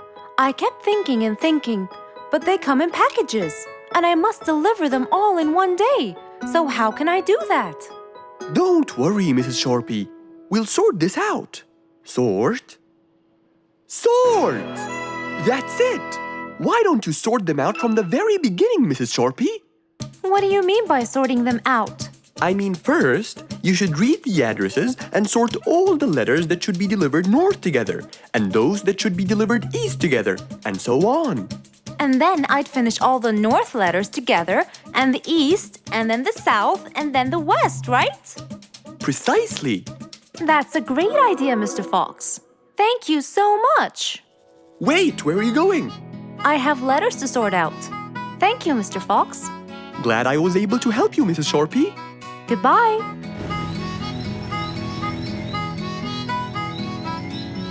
Happy with the solution she got, Mrs. Sharpie took off and looked forward to a new day with her new planned plot.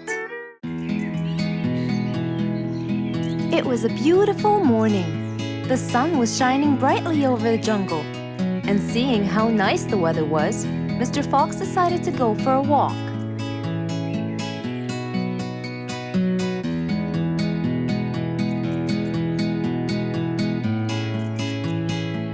The birds were twittering, the bees were humming, and the flowers smelled pretty.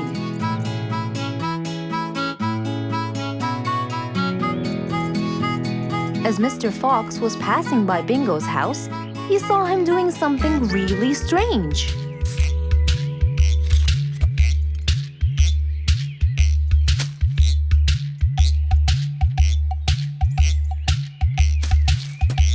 Bingo!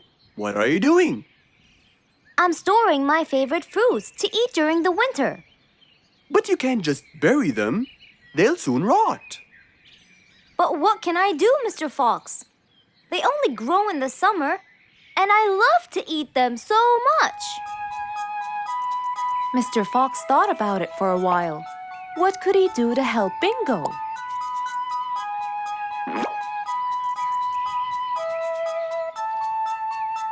Don't worry, Bingo. I think I have an idea. Really? What is it? You'll have to wait and see. I'll just run to my workshop, and I'll be back before you know it. Okay. Mr. Fox went back to his workshop and gave it some thought.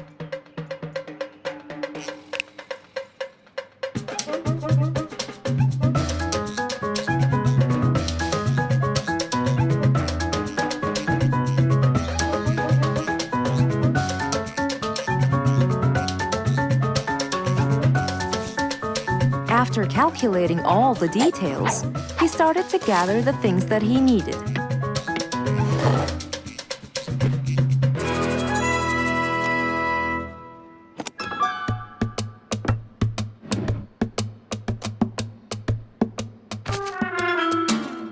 Then he took his toolbox and his car keys, and of course, the glass plates.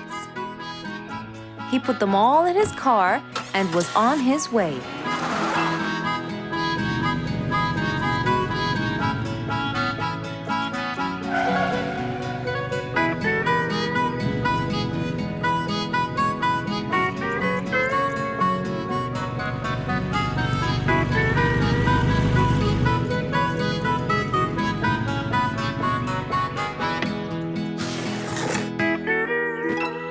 What's all this for?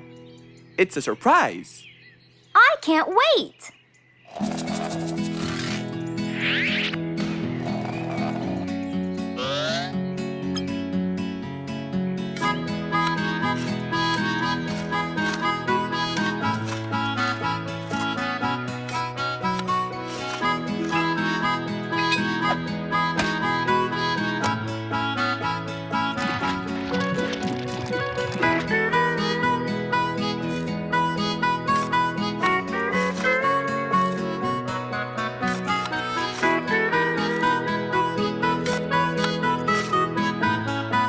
Mr. Fox was almost done, and Bingo was watching him, looking slightly puzzled.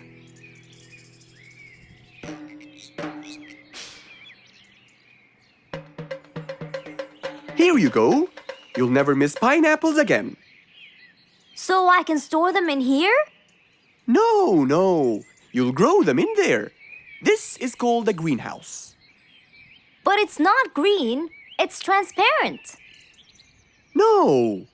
It's called green because we can grow green plants and fruits inside it whenever we want. Oh, so now I can have pineapples whenever I want? Yup. Anytime you want. Awesome! Thank you, Mr. Fox. Glad I could help. Here, this is for you, Mr. Fox. It's the best one I've got. Oh, that's very nice of you, Bingo. I love pineapples. Now you and I can eat them anytime we want. After helping out his friend, Mr. Fox went back to enjoy the rest of his day. Rose stood in front of her painting stand, holding a few colors in her hand. But things weren't going as she planned. I think I should just paint the pig blue. No, wait. Maybe this will do. Maybe I should just take some of the pink color on my feathers.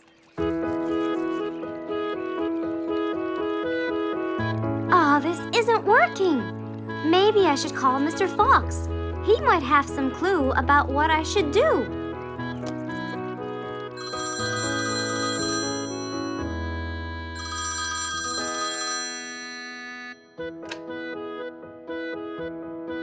Hello. Hello, Mr. Fox. It's me, Rose. Oh, hello, Rose. How are you? I'm fine, Mr. Fox, but I do need your help with something. Do you think you could come and meet me? I'm at my usual painting place. Sure, I'll be right there. So, without a moment to lose, Mr. Fox got ready, got into his car, and drove off to where Rose was painting.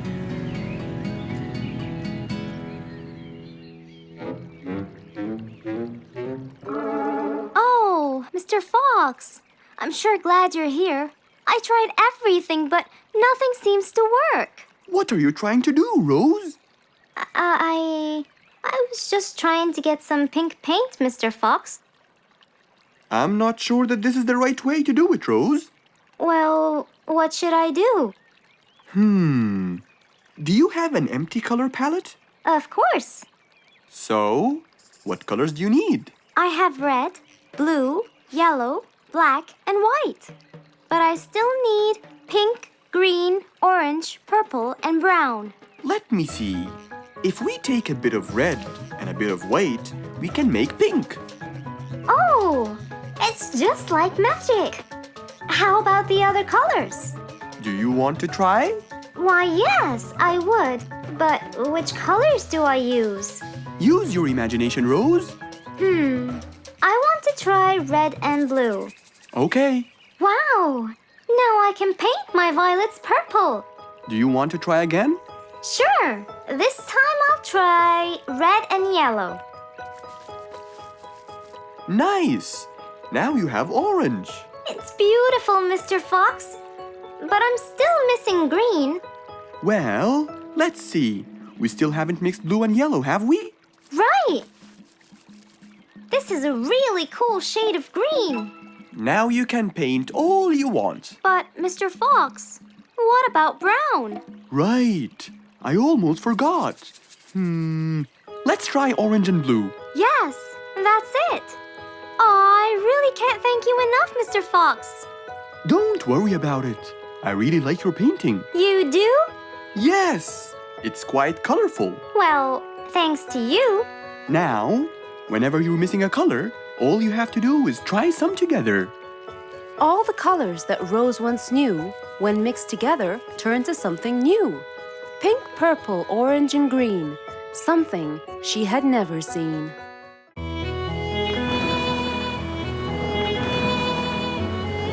One day, the mighty eagle flew to his nest.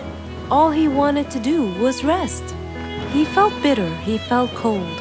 He was really getting old. He knew he needed someplace new. So, off to Mr. Fox he flew.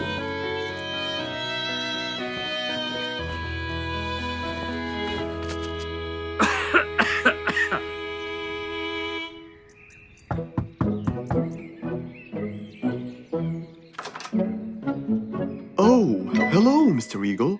You look so tired. Please, come in. Thank you, Mr. Fox.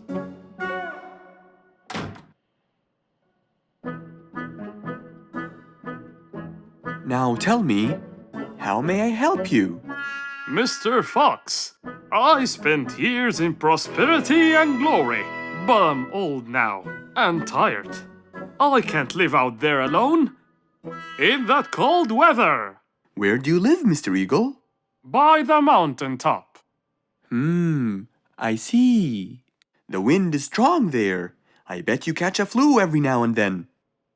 Well, I didn't used to, but that's all in the past. Now I'm old and weary. I'm not what I used to be. Plus I get so lonely up there. There is no one around to talk to, and no one to help me get better if I get sick. Why don't you come and live with us in the jungle? I looked around, but I couldn't find the right place for my huge nest. I'm too old to build a new one, and I can't really stay in someone's home. Mr. Fox kept thinking for a while. What could he do to help his dear old friend?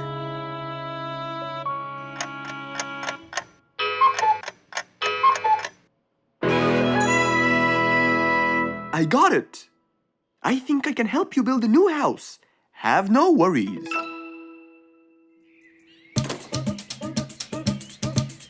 Mr. Fox quickly grabbed his toolbox and hopped into his car. He drove through the jungle while Mr. Eagle flew above him.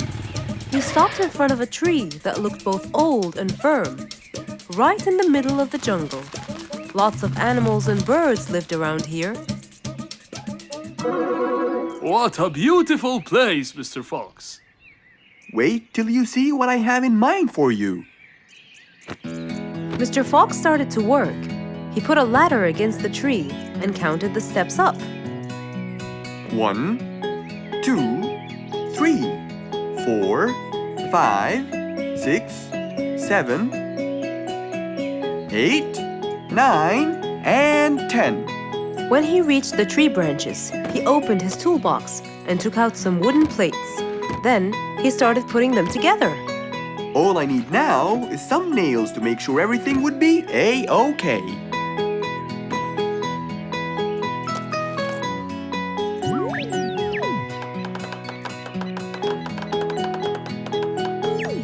We're almost done, Mr. Eagle. Can't wait to see what it will look like, Mr. Fox. Oh my! What a wonderful treehouse! And it's all yours, Mr. Eagle. My own home. I can't believe it.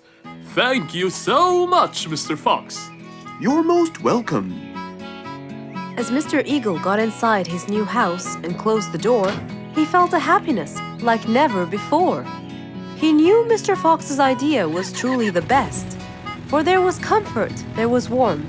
He felt really blessed.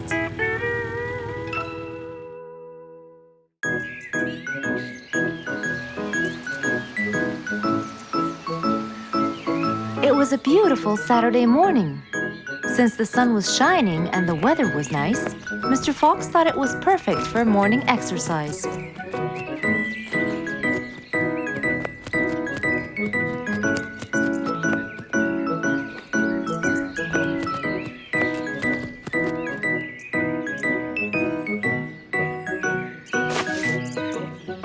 Ah, Piggy, how are you? Haven't seen you in a while. I really missed you. I'm fine, Mr. Fox. I really missed you too. I hope you're doing great. Why does he look so sad? I hope nothing bad has happened. You look a bit down, Piggy. Is everything all right? Are you okay? Oh, Mr. Fox, I really need your help with an urgent matter. Don't you worry, my friend. Big or small, every problem has a solution. I assure you, everything will be all right. Oh, I know, Mr. Fox. I can always count on you. Let's go to my house. I'll get you something to drink, and then we can sit down and you can tell me all about your problem. Let's go. With that said, both of them headed off to Mr. Fox's house. So, Piggy, tell me what's the problem? I keep trying to grow a plant in my garden, but it keeps dying. Do you give the plant enough water? Yes, every day. Well, how about the sun? Do you keep it in an open sunny area? Yes, I do. I plant it in my garden. Looks like I'll have to come with you to find out what the problem is. Wait here for a moment, please. So, without further delay, Mr. Fox changed his clothes and got ready. Then, they both got into the car and drove off to Piggy's house.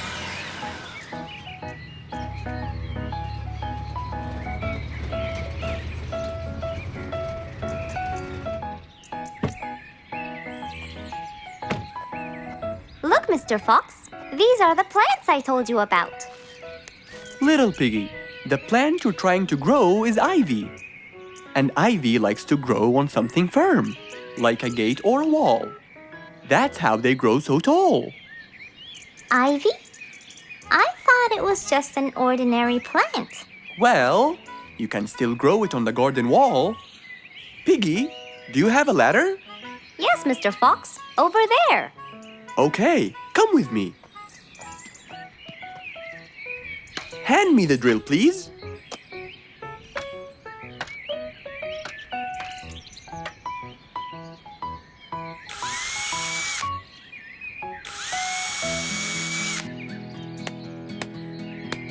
After drilling the holes and hammering the nails, Mr. Fox hung the ivy plant all across the wall.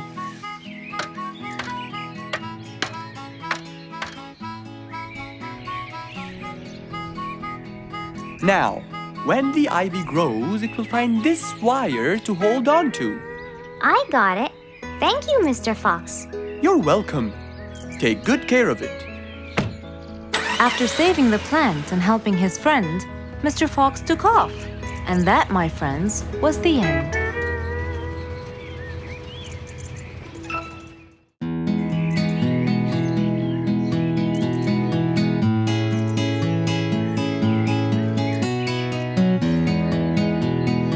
Spike the Dragon always bragged about how good he was at photography. And all he wanted was just one little chance to prove to everyone how talented he was. It didn't take long before someone actually recommended him to be the official photographer of King Rorik the Lion's birthday party. All done and send. Wow! That's a nice picture! Now we know who'll be our photographer. And immediately, Mr. Tiger sent a message to Spike. Oh! Finally, someone recommended me. I won't let them down. I promise.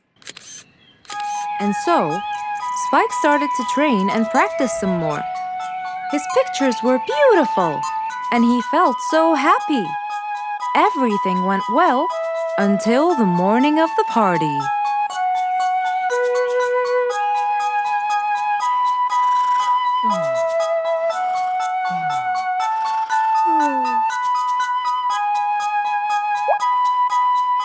Oh, today's the day. Finally. Maybe I should train some more.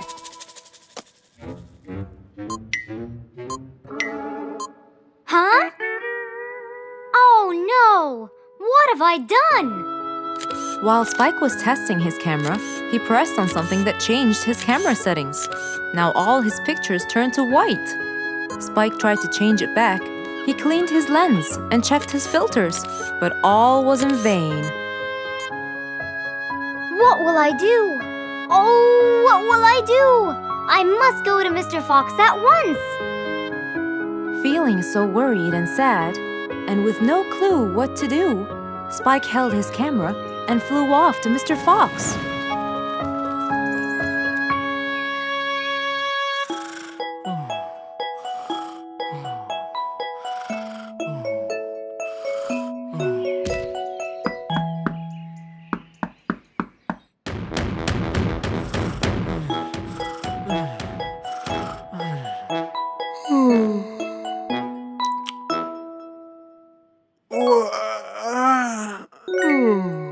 Who could it be this early?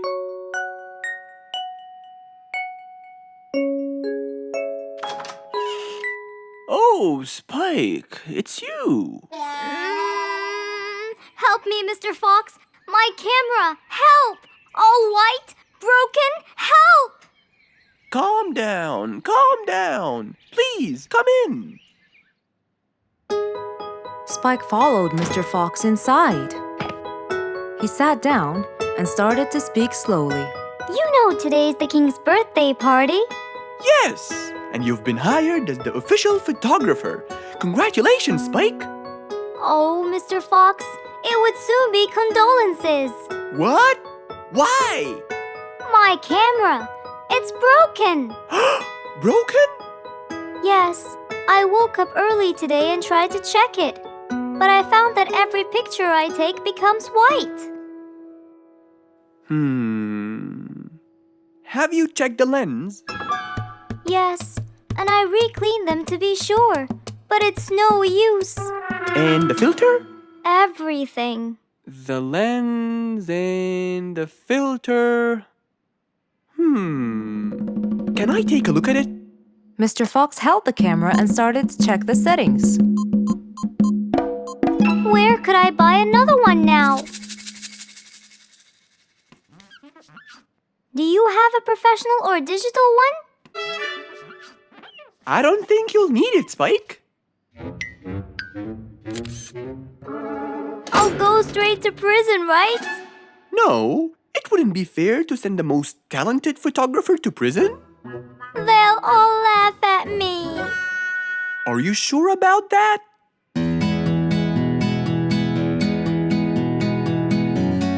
Mr. Fox took a picture with the camera and showed it to Spike, who couldn't believe his eyes.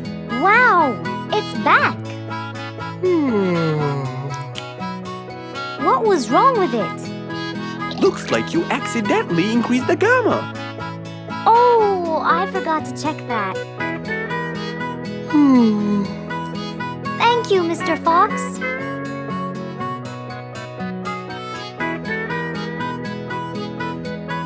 I'll go now. See you at the party. That would be awesome. With that, Spike walked out of Mr. Fox's place. He went back home with a smile on his face. An autumn windy day. It was Jumbo's birthday. He was dancing and playing with his friends, hoping this day would never end.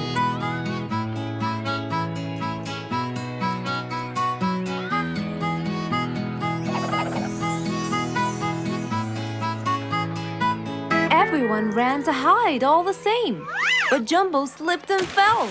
And that was the end of the game. All the animals heard the fall, but Mommy Jumbo ran before them all. Jumbo!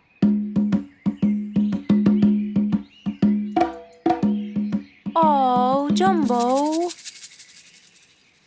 Combo, you have to take him to Mr. Fox immediately. So, without further delay, off to Mr. Fox's house they hurried away.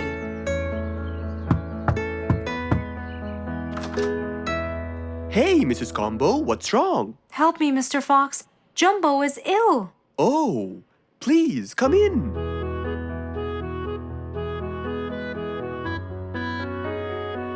You look cold, Jumbo. I'll get you something hot to drink. Thank you, Mr. Fox.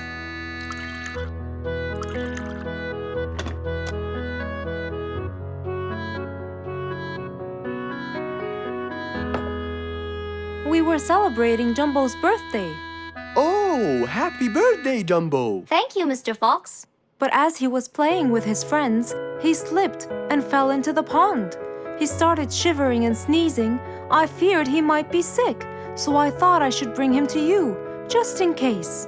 Well, why don't you lie down, Jumbo, and let's take your temperature. Open your mouth. Say ah. Ah. Fever, stuffy nose, red dots all over his trunk. It's definitely sniffles. Oh my, sniffles? Don't worry, Mrs. Combo. It's just a sniffles fever. It will go away. All you need, champ, is some rest and just one pill of antidote. And when you're better, you can go back to play with your friends. Thank you, Mr. Fox. After thanking Mr. Fox, Mrs. Combo took Jumbo back home to let him rest.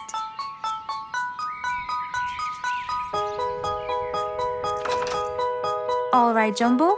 Now all you need to do is follow Mr. Fox's advice and keep Mr. Thermometer under Under my tongue? To find out if I'm all better so I can go outside and play with my friends? But first, you gotta Keep my thermometer in my mouth? Right, son. You can count on me. Now, you'll stay put and oh, sorry. Call me when it beeps.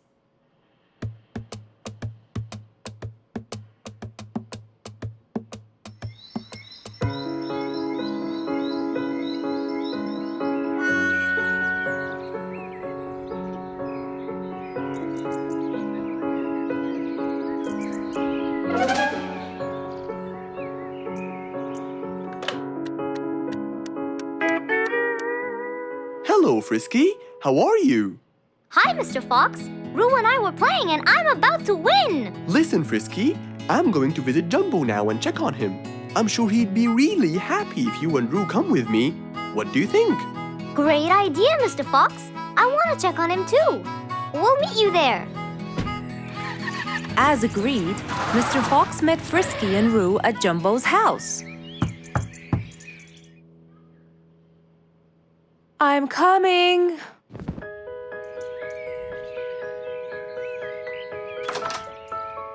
Hello, Mrs. Combo. We came to check on Jumbo. I hope he's feeling better now. Why, yes, Mr. Fox.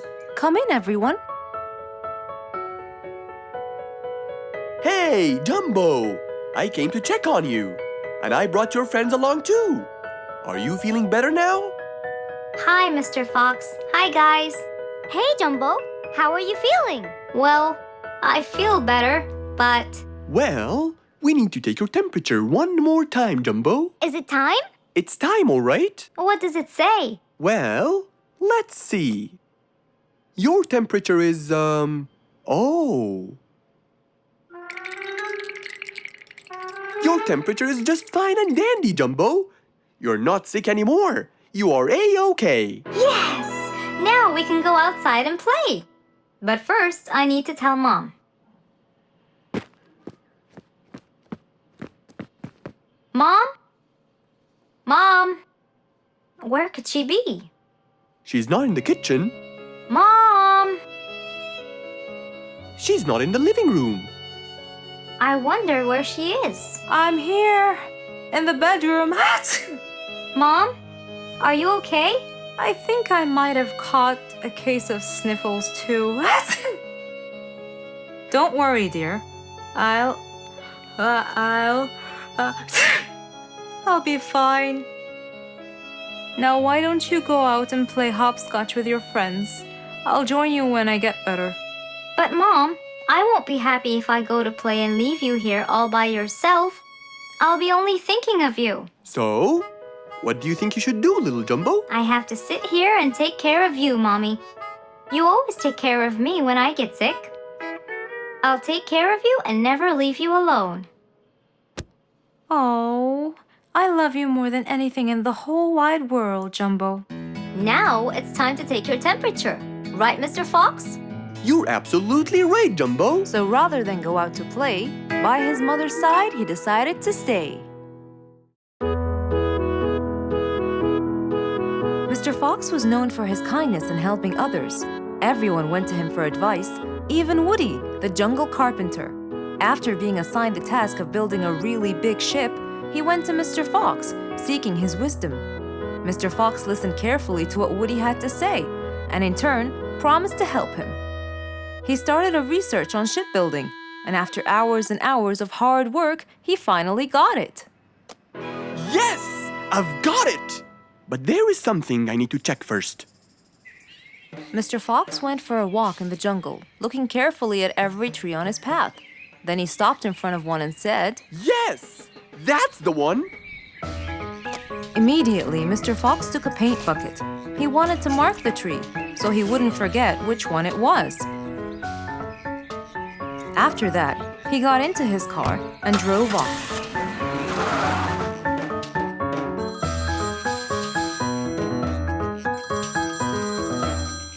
When he got home, he called Woody to tell him that he had found the perfect solution to his problem. It only took a few minutes before... Oh, Woody, right on time. Come on, Mr. Fox. Tell me. Okie dokie, come in. I finally figured it out. I never doubted you, Mr. Fox. I was sure you'd be the one to help me find an answer to my problem. Oh, don't mention it. Here you go. These are blueprints. They're guidelines that will help you learn how to build a ship easily.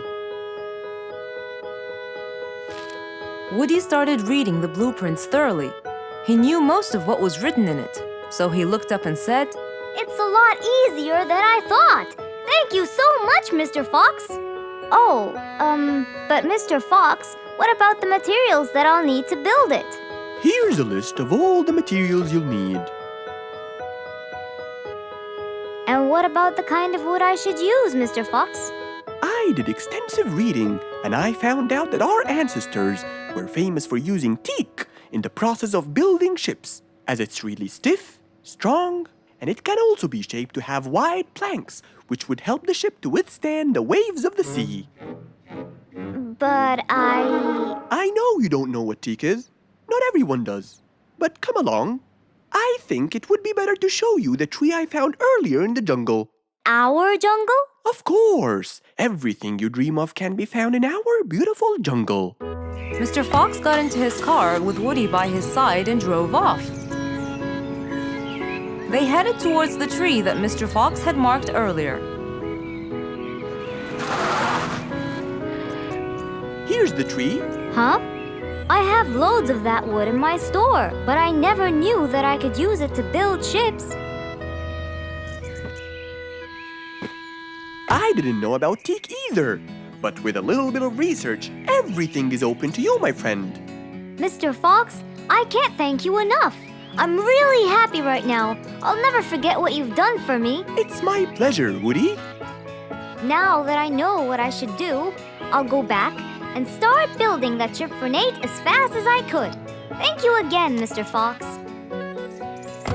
So, after helping his friend, Mr. Fox got into his car and drove away happily. You know, it's true what they say.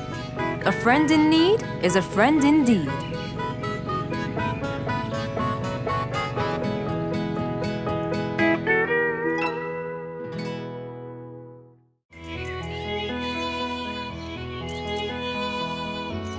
It was a very fine day, in the beautiful month of May. Mr. Fox decided to go for a walk. So, without further delay, he was on his way.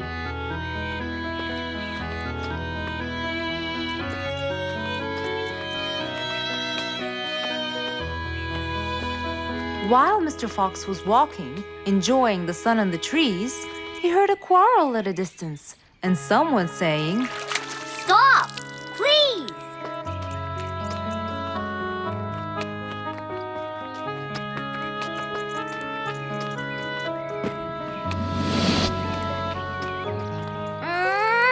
What? Can't a monkey enjoy a spring nap in peace? Nap somewhere else. I don't care. Excuse me? You splash somewhere else. You've got the whole ocean. That's more than enough room. What's going on here? I like it here, and I'm going to stay. You stink! Bingo? Bite me. Bubbles? I gobble you up, but I prefer a healthy diet. What's the matter with you two? I'm calm and happy. I'm just simply awesome. Mr. Fox, can you believe her? Honestly, I don't believe the fact that you two are fighting in this lovely weather. You tell him, Mr. Fox. Such a gloomy monkey. All I want to do is take a nap. Such a gloomy monkey, such a gloomy monkey. Bubbles, stop that! What's your problem, Bingo? What can I say, Mr. Fox? I just wanted to nap on my hammock. But Bubbles kept splashing water all over me. And it's so irritating. As if it wasn't on purpose, Mr. Fox. I just wanted to enjoy spring my way. Can't I enjoy the weather however I please? Of course you can. But Mr. Fox! And you too should enjoy your spring nap as well, Bingo. Finally! That's right. Go enjoy your spring sleepiness some other place. Say what now? You know what? I've got the perfect solution to your problem. Really? Yes, and it's very simple. What is it, Mr. Fox? Wait here for a second. Don't splash water for a short while, okay? Fine.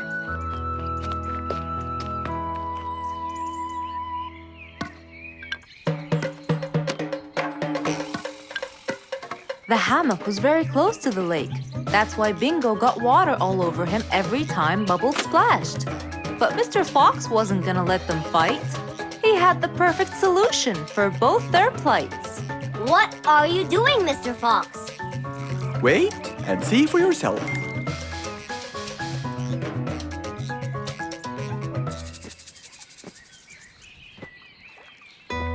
Let's see. First, we'll untie the hammock.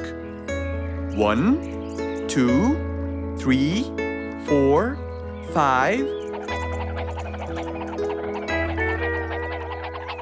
Now, we'll go a few more steps up and tie the hammock again.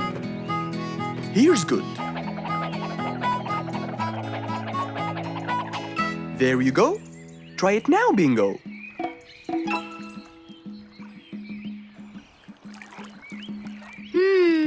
Very comfortable, Mr. Fox. I love it. And the air up here makes me sleepier. Bubbles, give me your biggest splash. Whoa! Ha ha ha ha ha. Whoops. Sorry, Mr. Fox. Don't worry about it. I feel fresh. Mr. Fox's work was done. First there was trouble, now there was none. For there was indeed no better deed than rushing to help a friend in need.